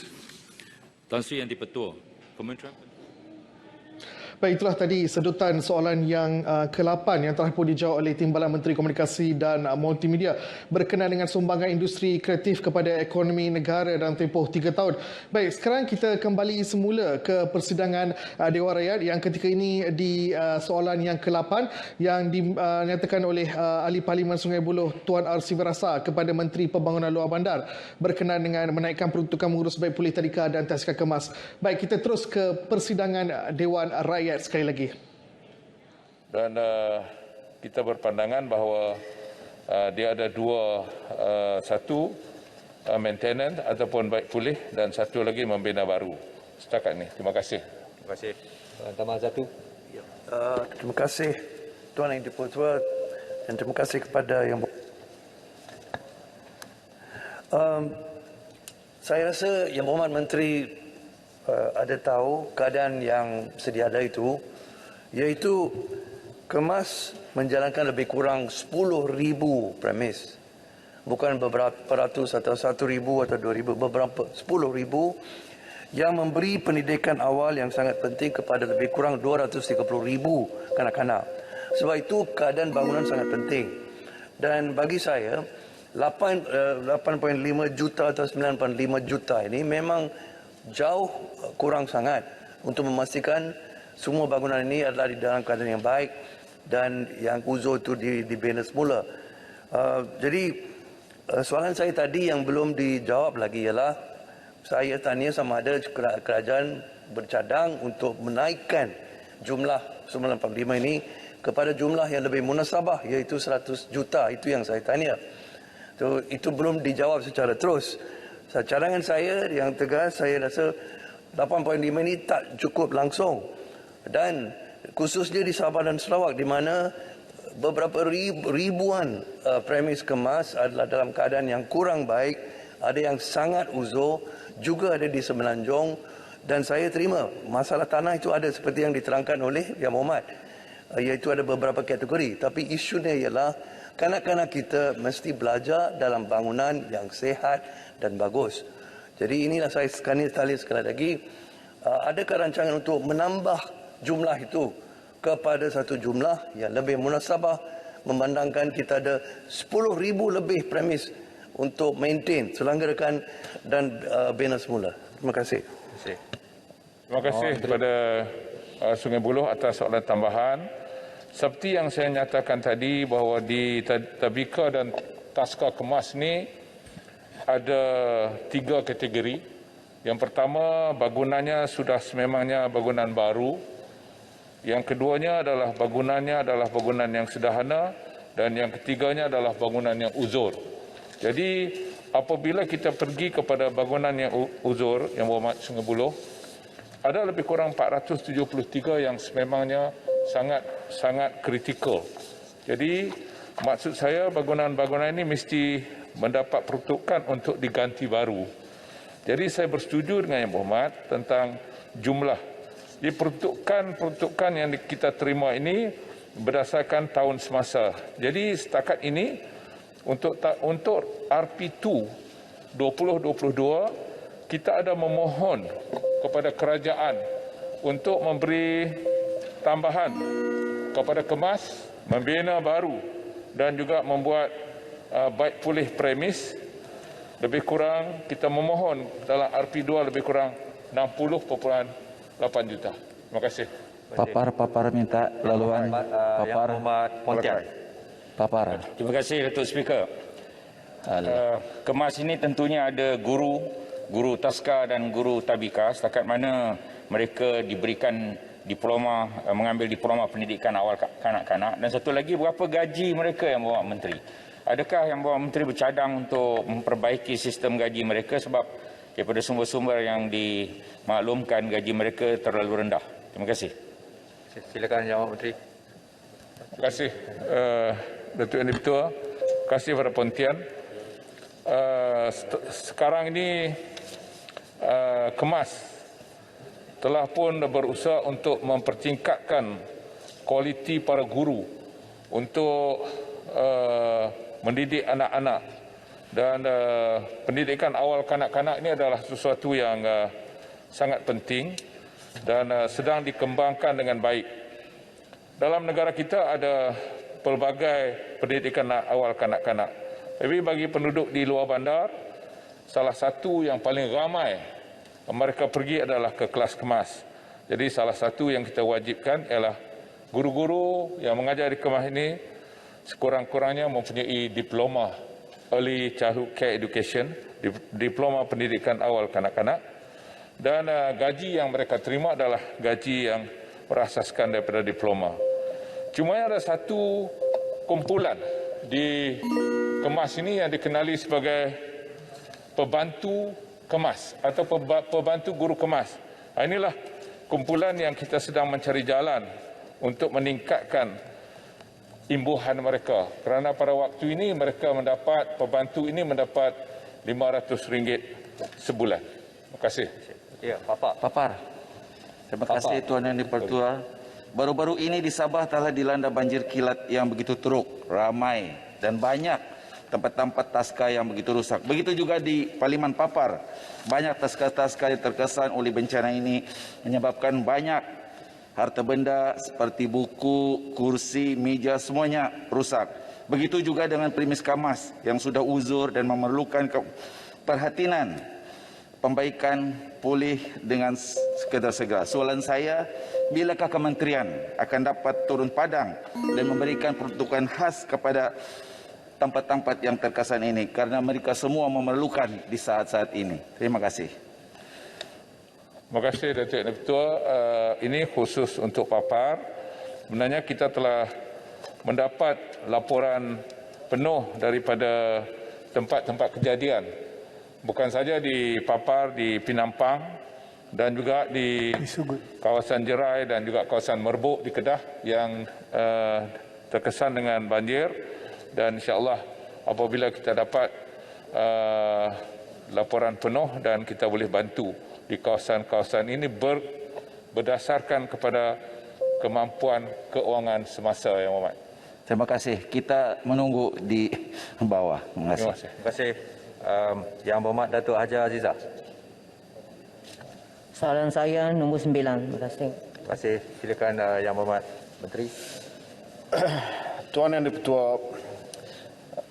soalan yang penting, yang baik daripada Beaufort.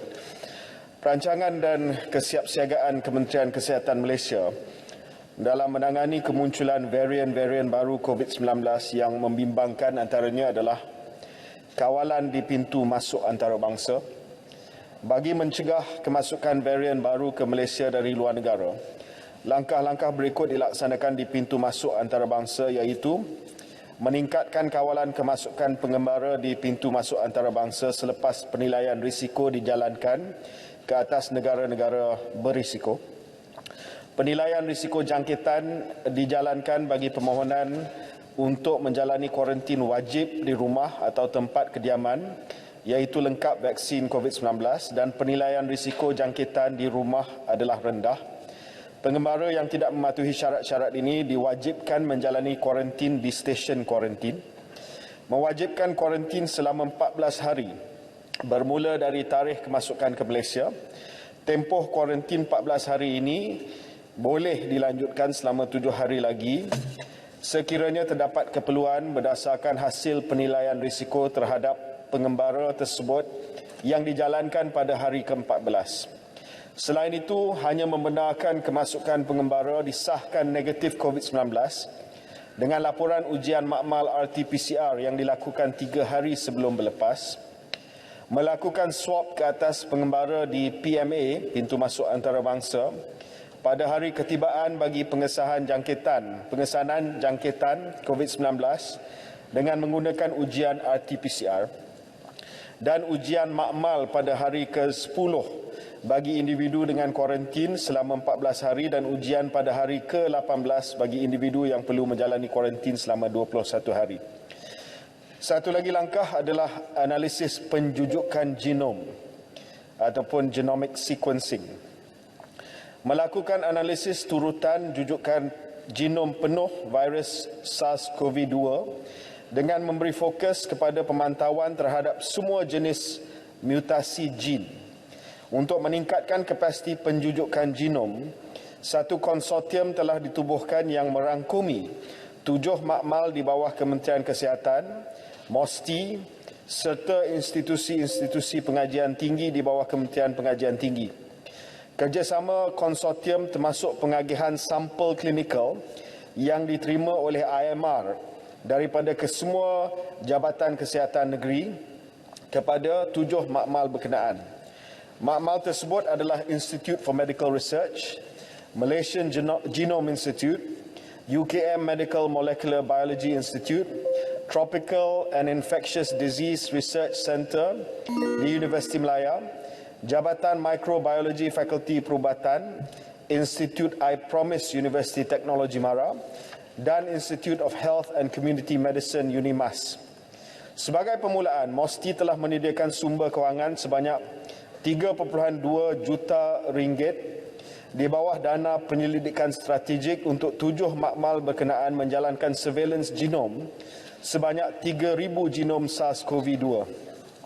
Sehingga 30 September, sejumlah 1,312 sampel telah dianalisis oleh konsortium dan ini telah meningkatkan jumlah genom dari Malaysia yang telah dimuat naik ke GIS-8 kepada 3,009. Terkini hasil analisis penjujukan 1,312 sampel menunjukkan bahawa sebanyak 1,246 iaitu 95% telah dikenal pasti sebagai varian Delta, manakala 11 sampel dikenal pasti sebagai Beta dan 55 yang lain tergolong dalam varian bukan VOC.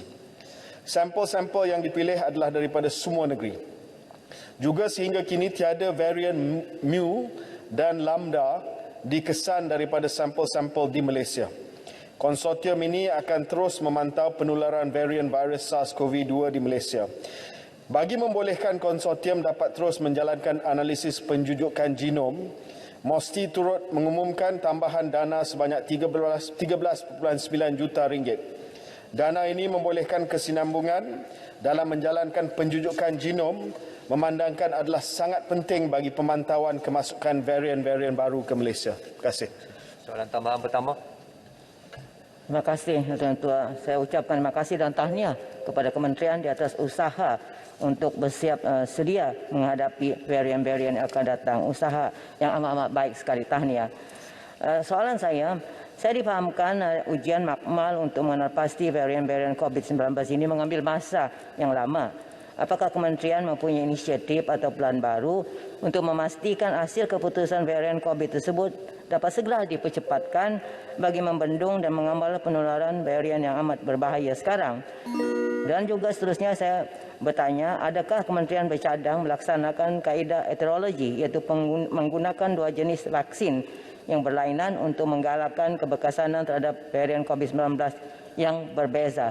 Dan adakah kajian penyelidikan terperinci telah dibuat berkaitan perkara ini? Terima kasih. Silakan Menteri. Terima kasih Yang Berhormat. Di bawah konsortium yang saya sebutkan tadi, Kementerian Kesihatan Malaysia, MOSTI dan Kementerian Pengajian Tinggi, kita mensasarkan 1,000 penjujukan dapat dibuat setiap bulan. 1,000 whole genomic sequencing dapat dibuat sebulan. Dan ini memerlukan sistem whole genome sequencing yang lebih canggih. Ada setengah tempat menggunakan Illumina system yang agak lembab berbanding dengan nanopore system.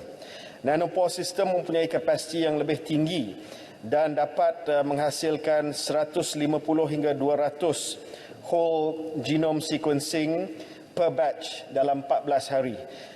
Sekarang ini nanopore system ada di UNIMAS dan juga di Universiti Kebangsaan Malaysia, dan Institute of Medical Research di bawah Kementerian Kesihatan Malaysia sedang memperolehi sistem nanopore ini untuk kita meningkatkan lagi kadar whole genome sequencing supaya lebih banyak dapat dilaksanakan.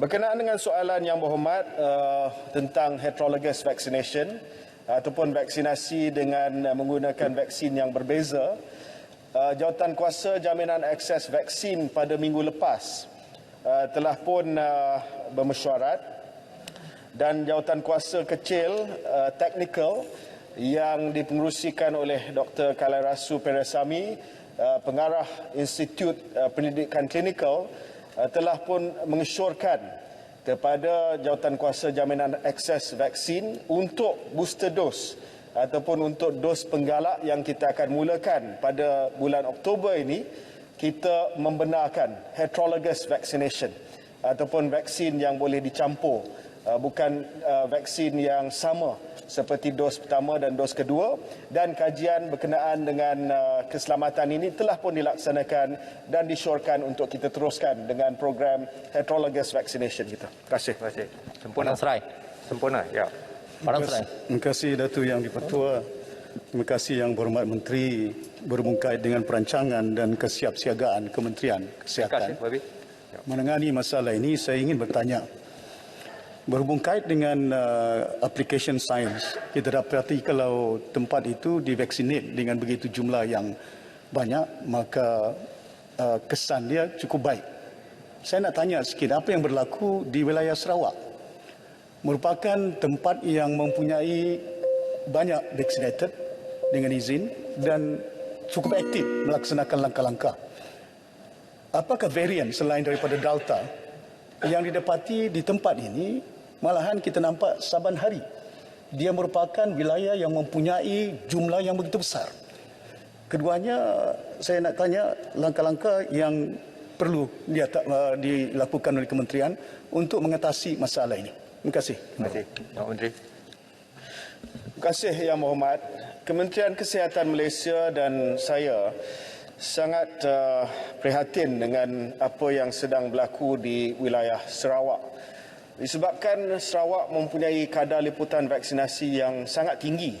Namun demikian kita melihat bahawa kes harian mereka agak tinggi dan masih lagi meningkat. Walau bagaimanapun kita dapati bahawa sebahagian besar, hampir 98% daripada kes harian mereka masih lagi dalam kategori 1, 2, 3. Namun demikian, apabila ada peningkatan kes, walaupun kebanyakannya 1, 2, 3, tetapi kes kategori 4 dan 5 juga akan meningkat. Dan ini menyebabkan kita telah menghantar National Rapid Response Task Force di bawah timbalan Ketua Pengarah Kesihatan Datuk Dr. Chong Chee Kiong sekarang berada di Sarawak. Separuh daripada task force berada di Kuching, separuh task force ada di Sibu sekarang ini untuk melihat pertamanya bagaimana kita dapat meningkatkan kapasiti hospital untuk menampung kategori 4 dan 5, terutamanya kapasiti ICU. Itu yang sangat penting. Dalam keadaan kita melihat kes meningkat, adalah sangat penting untuk sistem kesihatan awam menyediakan katil-katil kritikal, iaitu katil-katil ICU. Dan ini adalah satu langkah awal untuk negeri-negeri lain. Mungkin kalau ada varian ataupun gelombang yang seterusnya, kita dapat respon dengan baik. Ya, nauzubillah, kita harap tidak berlaku. Apabila kita melihat kepada Sarawak, ada beberapa sebab mungkin dan masih lagi dalam kajian kenapa ia telah meningkat. Antara dia sebagai contoh pembukaan awal sektor-sektor tertentu. Sarawak telah membuka beberapa bahagian-bahagian mereka lebih awal daripada negeri-negeri lain. Yang kedua, oleh kerana mereka telah cepat vaksinasi, mungkin ada dan kita masih lagi sedang kaji waning effect of the vaccination. Maksudnya kesan vaksinasi itu mungkin sudah mula menurun dan perlu kepada booster shot untuk golongan tertentu. Sebab itu saya dah umum Sarawak sebagai contohnya, warga emas akan ditawarkan dengan dos penggalak pada bulan ini juga. Dan yang ketiga, kita juga melihat kepada trend jangkitan. Masih lagi ada banyak kluster di Sarawak yang melibatkan rumah panjang di mana tak dapat nak dikawal kalau sekiranya berlaku kes-kes yang positif. Dan kita melihat kepada segala aspek, bukan hanya itu, tetapi juga varian, jenis vaksin dan sebagainya. Dan kita akan membuat pendekatan yang sepatutnya untuk memastikan bahawa kadar jangkitan di Sarawak akan dapat kita turunkan, insyaAllah. Datuk Speaker, Sibu sini. Sibu Sarawak. Maaf ya, Wabi, kita ada Sibu Sarawak. Dengan izin, Datuk Speaker, satu untuk bertanya pada Menteri. Dah habis masa ya, Wabi. Maaf. Pendek je. Maaf je. Yang Berhormat semua, sekarang tambahlah sesi untuk waktu pertanyaan-pertanyaan bagi jawab lisan pada hari ini. Terima kasih semua. Ada usul Menteri. Tuan Yang Di-Pertua, mengikut peraturan mesyuarat 12.1, saya mohon mencadangkan bahawa mesyuarat pada hari ini tidak akan ditangguhkan sehingga jam 7.30 malam dan selepas itu majlis mesyuarat akan ditangguhkan sehingga jam 10 pagi hari Selasa 5 Oktober 2021. Ada yang menyokong? Tuan Yang Di-Pertua, saya mohon menyokong. Terima kasih. Ahli-ahli Yang Berhormat, sekarang saya kemukakan masalah pada majlis untuk diputuskan. Masalahnya ialah usul seperti yang dikemukakan tadi hendaklah disetujukan. Ahli-ahli yang bersetuju sila kata bersetuju. Yang tidak sila kata tidak. Sebulat suara bersetuju maka usul disetujukan. Aturan urusan mesyuarat dan usul-usul menyambung semula pertimbangan ke atas usul rancangan Malaysia ke-12 oleh Yang Amat Berhormat Perdana Menteri. Terima kasih. Pertamanya saya ingin menjemput Yang Berhormat Bacok diikuti dengan Yang Berhormat Sempurna, Baling dan Seputih. Yang Berhormat Bacok. 10 minit. Ya. Assalamualaikum warahmatullahi taala wabarakatuh. Bismillahirrahmanirrahim. Alhamdulillahirabbil alamin wassalatu wassalamu ala Rasulillah wa ala alihi wasahbihi ajma'in. Tuan Yang Di-Pertua, saya ingin mengucapkan terima kasih kerana diberikan peluang untuk sama-sama terlibat membahaskan rancangan Malaysia ke-12 yang telah dibentangkan oleh Yang Amat Berhormat Perdana Menteri ke-9 pada 27 September yang lalu. Pelbagai inisiatif telah dirangka menyambung legasi pembangunan, kesejahteraan dan kemakmuran negara pada masa akan datang. beberapa aspek yang ditekankan dalam rancangan Malaysia ke-12 kali ini menjadi pemangkin kepada kesinambungan dasar dan polisi selain mengetengahkan dasar dan polisi baru kepada hala tuju negara. Kesemua ini akan diadun bersama bagi memandu negara ke arah mencapai negara berpendapatan tinggi, insya-Allah. Tuan Yang di-Pertua, saya ingin menyentuh mengenai fokus ke-7 dalam masa yang terhad ini, iaitu melonjakkan pembangunan Sabah, Sarawak dan negeri-negeri kurang membangun, serta dirujuk bersama bab 6. Bab ke-6 mempertingkatkan keseimbangan dan keterangkuman wilayah. Tuan Yang di-Pertua, memetik pandangan Tan Sri Sulaiman Mahbub dalam artikel lama beliau bertajuk Ensuring Economic Growth Fulfills Social Objective, menjelaskan bahawa pembangunan ekonomi bukan sahaja berkait soal pembangunan fizikal semata-mata. Bahkan apa yang lebih penting adalah mencapai objektif sosial yang berkait dengan kualiti kehidupan seseorang rakyat, masyarakat dan negara secara amnya. Dalam kita mengejar soal merapatkan kesenjangan pembangunan di antara negeri dan wilayah, tumpuan yang seimbang perlu diberikan kepada aspek pembangunan fizikal, infrastruktur dan fasiliti serta aspek kualiti kehidupan rakyat, akses kepada pendidikan, keselesaan tempat tinggal, bekalan air bersih, pemakanan yang sihat, sumber elektrik yang mencukupi, kebersihan bandar, pengairan pertanian, peluang pekerjaan, keusahawanan dan perniagaan dan sebagainya merupakan antara tunjang penting kepada kualiti kehidupan seseorang rakyat. Kualiti kehidupan inilah sebenarnya yang menjadi teras kepada keseimbangan pembangunan dan pertumbuhan ekonomi yang kita cita-citakan. Tuan Yang di-Pertua, oleh sebab itu saya menyokong beberapa sasaran dan indikator kerajaan dalam fokus merapatkan jurang pembangunan ini. Ini kerana selain kita memberikan fokus kepada indikator makro seperti KDNK per kapita, kadar pengangguran dan garis pendapatan penengah, kita juga turut meletakkan pembangunan infrastruktur jalan, bekalan air bersih dan kecukupan sumber elektrik sebagai sasaran yang penting dalam fokus RMK 12 kali ini. Cuma dalam soal ini saya ingin mencadangkan supaya kualiti pendidikan di negeri-negeri kurang membangun turut diberikan perhatian yang khusus dan diletakkan sebagai antara sasaran utama menjelang 5 tahun akan datang bagi mendekatkan jurang di antara negeri dan wilayah. Kita semua memahami bahawa pendidikan adalah teras kepada pembangunan manusiawi dan asas kepada sebuah ketamadunan. Pendidikan juga adalah teras utama yang mendekatkan kemajuan dan pembangunan di antara negeri dan wilayah. Oleh itu, proses merapatkan jurang ini selain pertumbuhan ekonomi, aspek pendidikan yang berkualiti juga perlu turut diberikan penekanan yang serius. Dalam perkara ini bukan sahaja penambahan kepada kuantiti atau jumlah institusi pendidikan sahaja yang perlu diberi perhatian di negeri dan wilayah kurang membangun tadi, bahkan juga peningkatan nilai dan kualiti institusi pendidikan sedia ada supaya ia setaraf dengan universiti-universiti terkemuka di dalam dan luar negara.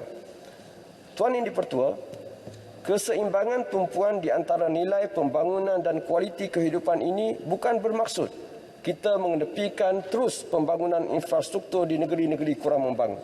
Malah ia wajar perlu diberikan keutamaan. Pembangunan infrastruktur bukan sahaja membuka 1001 penjanaan ekonomi di kawasan berkenaan, bahkan ia juga akan turut memberikan kesan limpahan pembangunan. Aktiviti komersial akan bertambah rancak. Nilaian tanah akan meningkat naik dan menjadi tumpuan penduduk serta membuka peluang pekerjaan kepada anak-anak tempatan. Oleh sebab itu, tumpuan terhadap pembangunan infrastruktur perlu diteruskan, khususnya di negeri-negeri kurang membangun. Namun sewajarnya kita melakukan penilaian polisi yang transparan. Mengapa? Sejak sekian banyak peruntukan diberikan bagi pembangunan di negeri dan wilayah kurang membangun ini, ianya masih lagi tidak membuahkan hasil yang kita harapkan. Mengapa dasar pembangunan di negeri dan wilayah ini yang disokong dengan peruntukan yang besar masih tidak mampu memberikan return of investment yang sepatutnya? Adakah manfaat yang sepatutnya diberikan kepada rakyat di bawah sejak sekian lama hanya dinikmati oleh 10% pihak yang mengauk keuntungan besar di pertengahan jalan? Di mana silapnya dasar dan delivery polisi kerajaan selama ini? Inilah yang wajar dan seharusnya dimuhasabahkan. Tuan Yang Dipertua, aspek tadbir urus yang sangat penting dalam usaha mempertingkatkan keseimbangan wilayah. Prinsip alam sekitar sosial dan tadbir urus ESG yang akan diketengahkan oleh kerajaan secara serius dalam RMK ke-12 perlu diperluaskan sehingga ke peringkat negeri dan kerajaan negeri juga, kerajaan tempatan juga. Jika aspek yang sama tidak diberikan penekanan khususnya di negeri-negeri kurang membangun, saya bimbang 5 tahun akan datang jurang pembangunan di antara negeri dan wilayah ini masih ditakut lama dan jurang yang ada akan mengambil masa jurang yang ada mengambil masa untuk kita rapatkan. Prinsip pentadbiran di peringkat negeri dan kerajaan tempatan juga perlu dibersihkan daripada sebarang bentuk korupsi dan salah laku selain membentuk tadbir urus korporat yang efektif dan efisien. Tambahan lagi, tumpuan dasar dan polisi juga perlu dihalakan kepada pembangunan sosial serta apa yang lebih penting adalah pemeliharaan dan pemuliharaan terhadap alam sekitar.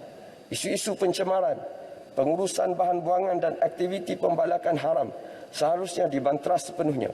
Inilah sebahagian daripada kriteria utama dalam prinsip ESG. Tuan Yang Dipertua, pengukuhan terhadap digitalisasi ekonomi merupakan salah satu aspek penting yang juga wajar diberikan keutamaan dalam fokus merapatkan jurang kesenjangan antara negeri dan wilayah dalam negara kita. Saya telah membangkitkan persoalan mengenai sejauh manakah langkah strategik yang akan diambil oleh kerajaan dalam mendekatkan jurang digitalisasi ekonomi khususnya kepada negeri dan wilayah kurang membangun ini. Rangka tindakan ekonomi digital Malaysia perlu diperkemaskan lagi serta diperkukuhkan supaya lonjakan penerima gunaan ekonomi digital tidak hanya memberikan tumpuan kepada negeri dan bandar-bandar utama semata-mata. Hal ini bersesuaian dengan fasa meningkatkan penerima gunaan bagi pengukuhan asas digital ekonomi dalam negara kita ketika ini. Sebelum negara kita bergerak ke fasa memperluaskan inklusiviti ekonomi digital, seterusnya meletakkan Malaysia sebagai pengeluar pasaran serantau bagi produk digital dan penyedia penyelesaian digital pada 5 tahun akan datang. Tuan Yang Dipertua, saya ingin menyentuh mengenai projek wakaf air yang digerakkan oleh Kementerian Alam Sekitar dan Air bersama-sama Wakaf Tunai Malaysia. Langkah mengoptimumkan instrumen kewangan Islam melalui wakaf sebagai alternatif kepada perkhidmatan bekalan air sangat bermanfaat kepada kepentingan rakyat di bawah. Saya menyambut baik hasrat tersebut, malah penglibatan pelbagai pihak yang menyumbang dalam tabung wakaf ini membuktikan sokongan berterusan terhadap usaha yang dilakukan oleh pihak kementerian. Mekanisme wakaf air ini penting bagi menyediakan sumber bekalan air alternatif kepada mereka yang memerlukan. Saya difahamkan sumbangan wakaf air ketika ini telah mencecah lebih daripada RM7 juta dan usaha penggembelingan tabung wakaf ini perlu diteruskan. Serta dalam masa yang sama aspek distribution projek wakaf air ini juga perlu lebih menyeluruh ke seluruh negara. Dalam hal ini saya cuma ingin mendapatkan penjelasan pihak kementerian mengenai sejauh mana projek air ini dapat ditumpukan ke wilayah-wilayah Borneo melibatkan penempatan di Sabah dan Sarawak. Selain itu, apakah perancangan seterusnya dengan projek wakaf air ketika ini? Akhir sekali, Tuan Yang Dipertua, saya sentuh sikit mengenai kawasan saya. Sebagai rumusan di atas cadangan-cadangan saya tadi, saya ingin memohon penjelasan setuntasnya mengenai projek bekalan air di negeri Kelantan, sama ada untuk jangka panjang atau pendek, yang masih lagi belum berpenghujung sejak sekian lama akibat faktor keuangan yang tidak mencukupi di pihak kerajaan negeri, ditambah faktor perbezaan politik yang telah merosakkan hubungan di antara pusat dan negeri. Rakyat Kelantan telah begitu lama dan sabar menunggu penyelesaian terbaik daripada pihak kerajaan. Dengan perubahan politik negara yang lebih baik hari ini, kami rakyat Kelantan amatlah berharap agar isu utama yang dihadapi oleh rakyat Kelantan ini dapat diangkat menjadi antara isu kritikal negara yang perlu segera diselesaikan. Saya ingin tahu mengenai rancangan jangka pendek kerajaan bagi bekalan air di kawasan Bacok yang merupakan jajahan paling terkesan dengan krisis air ini. Saya juga ingin mengulangi permintaan saya Malah desakan saya sebelum ini agar sebuah kolej komuniti dan sebuah kolej vokasional MARA di kawasan Bacok dapat ditubuhkan pada kadar segera. Seperti yang telah saya sebutkan sebelum ini, penubuhan kolej komuniti Bacok telah pun dilancarkan semasa pentadbiran BN dahulu, sebelum ianya dibatalkan kembali oleh kerajaan PH selepas itu. Masa dah habis dah, Yang Berhormat. Anak-anak muda di kawasan Bacok yang tidak berjaya ke pusat-pusat pengajian tinggi memerlukan sokongan pendidikan terutamanya di bidang kemahiran bagi memastikan kejayaan mereka kelak. Akhir sekali, saya juga amat berharap agar kerajaan dapat menyegerakan projek pembinaan jalan raya Jelawak Bypass dan UMK Bypass. Kepesatan pembangunan di Pekan Jelawat telah menyaksikan kesesakan trafik yang bertambah-tambah yang memerlukan pembinaan jalan alternatif yang baru bagi tujuan penyuraian trafik yang baik.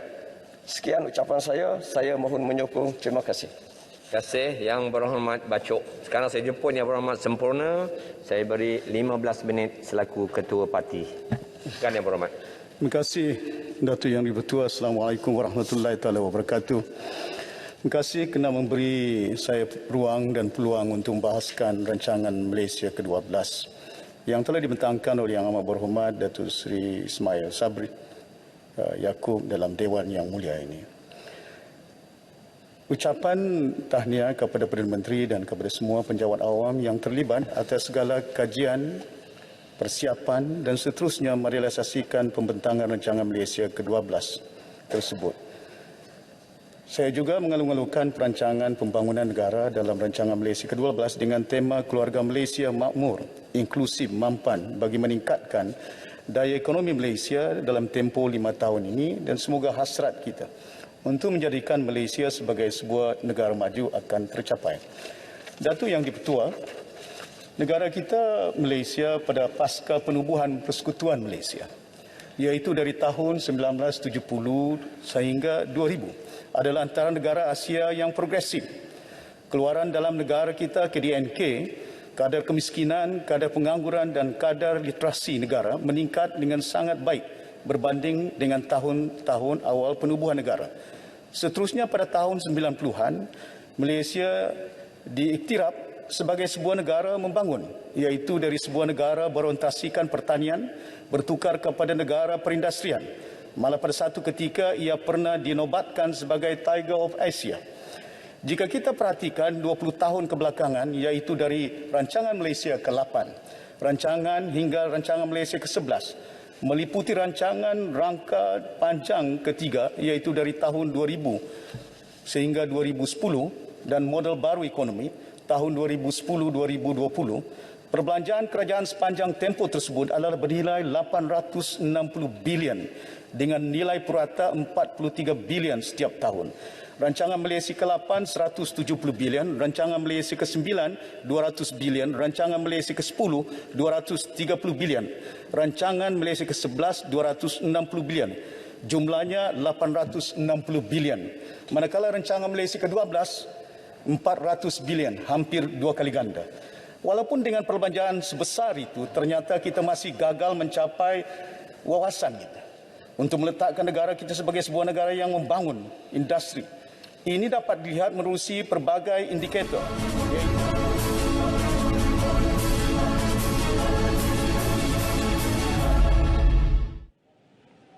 Baik, bertemu kembali. Begitulah tadi sedikit sedutan sesi perbahasan rancangan Malaysia yang ke-12 yang ketika ini sedang dibahaskan oleh Ahli Parlimen Sempurna. Baik, antara soalan-soalan yang dibangkitkan di persidangan Dewan Rakyat pada hari ini yang menarik perhatian Ahli Parlimen ialah berkenaan dengan jawatan kuasa Olimpik. Baik, jawatan kuasa postmortem Olimpik dan Paralimpik Tokyo 2020 akan mula bersidang pertengahan Oktober ini. Ia bagi memperhalusi pandangan, cadangan dan juga maklum balas tentang prestasi kontingen negara di kedua-dua tamasya tersebut untuk penambahbaikan jangka masa panjang. Menurut Timbalan Menteri Belia dan Sukan Datuk Seri T. Liangke, penularan pandemik COVID-19 menyebabkan atlet-atlet negara terpaksa meneruskan latihan sepenuh masa secara kuarantin menggunakan model gelembung sukan. Faktor ini sedikit sebanyak menjejaskan prestasi skuad negara dalam kedua-dua tamasya tersebut. Beliau berkata demikian menjawab soalan ahli Parlimen Julau, Larry Sun. Baik, antara isu lain juga yang turut dibangkitkan dalam persidangan Dewan Rakyat pada kali ini adalah berkenaan dengan sewa rumah. Bagi membantu meringankan beban golongan berpendapatan rendah untuk membayar sewa rumah, khususnya penduduk PPR yang terkesan dengan pandemik, pengecualian pembayaran sewa selama 7 bulan bagi unit PPR disewa dan rumah transit di bawah pengurusan Kementerian Perumahan dan Kerajaan Tempatan KPKT diberikan. Selain itu, penangguhan pembayaran sewa selama 21 bulan bagi PPR sewa untuk dimiliki RTO di bawah pengurusan KPKT turut dilaksanakan. Jelas timbalan Menteri KPKT Datuk Seri Dr. Ismail Abdul Muttalib, pengecualian dan penangguhan bayaran sewa dan bayaran bulanan bagi perumahan awam dan PPR lain yang di bawah pengurusan pihak berkuasa negeri atau pihak berkuasa tempatan BBT adalah tertakluk kepada budi bicara di peringkat agensi berkenaan. Kerajaan melalui KPKT juga mencadangkan skim bantuan bayaran rumah sewa rental voucher bagi membantu golongan B40 yang terbeban dengan pembiayaan sewa rumah khususnya semasa pandemik COVID-19. Skim berkenaan sedang dipalusi dan akan diumumkan sebaik saja telah mendapat kelulusan kerajaan. Datuk Seri Dr. Ismail menjawab pertanyaan ahli Parlimen Wangsa Maju, Datin Dr. Tan Yee Kiew. Baik, jika kita ke Dewan Negara pula, persidangan Dewan Negara sebelum sesi pertanyaan jawab lisan telah dimulakan istiadat pengangkat sumpah, iaitu 3 ahli Dewan Negara mengangkat sumpah jawatan di hadapan Yang di-Pertua Dewan Negara Tan Sri Dr. Yatim hari ini. Mereka ialah Senator Lim Hui Ying, Senator Datuk Hussein Awang dan Senator Datuk Muhammad Isyamuddin Yahya. Senator Lim Hui Ying yang dipilih semula oleh Dewan Undangan Negeri Pulau Pinang berkuat kuasa mulai 1 September 2021 hingga 31 Ogos 2024. Senator Datuk Hussein Awang pula dipilih semula oleh Dewan Undangan Negeri Terengganu yang berkuat kuasa mulai 15 September 2021 hingga 14 September 2024. Manakala Senator Datuk Muhammad Isyamuddin Yahya merupakan lantikan baru yang dilantik oleh Yang di-Pertuan Agong Sultan Abdullah Yatuddin Al-Musaffah Billah Shah bagi wilayah Persekutuan Putrajaya berkuat kuasa mulai hari ini hingga 3 Oktober 2024. Tan Sri Dr. Yatim ketika berucap mengalu-alukan pelantikan 3 ahli Dewan Negara itu dan mengingatkan para senator agar memainkan peranan dan melunaskan tanggungjawab seperti yang termaktub dalam Perlembagaan Persekutuan. Baik, selepas pukul 12.30 hari nanti anda boleh meneruskan untuk menonton persidangan Dewan Negara dan juga Dewan Rakyat secara penuh melalui portal dan aplikasi RT Klik di pautan saliran RTM Parlimen. Jadi sekian saja langsung dari Parlimen. Saya Muhammad Cina Sami. Salam hormat.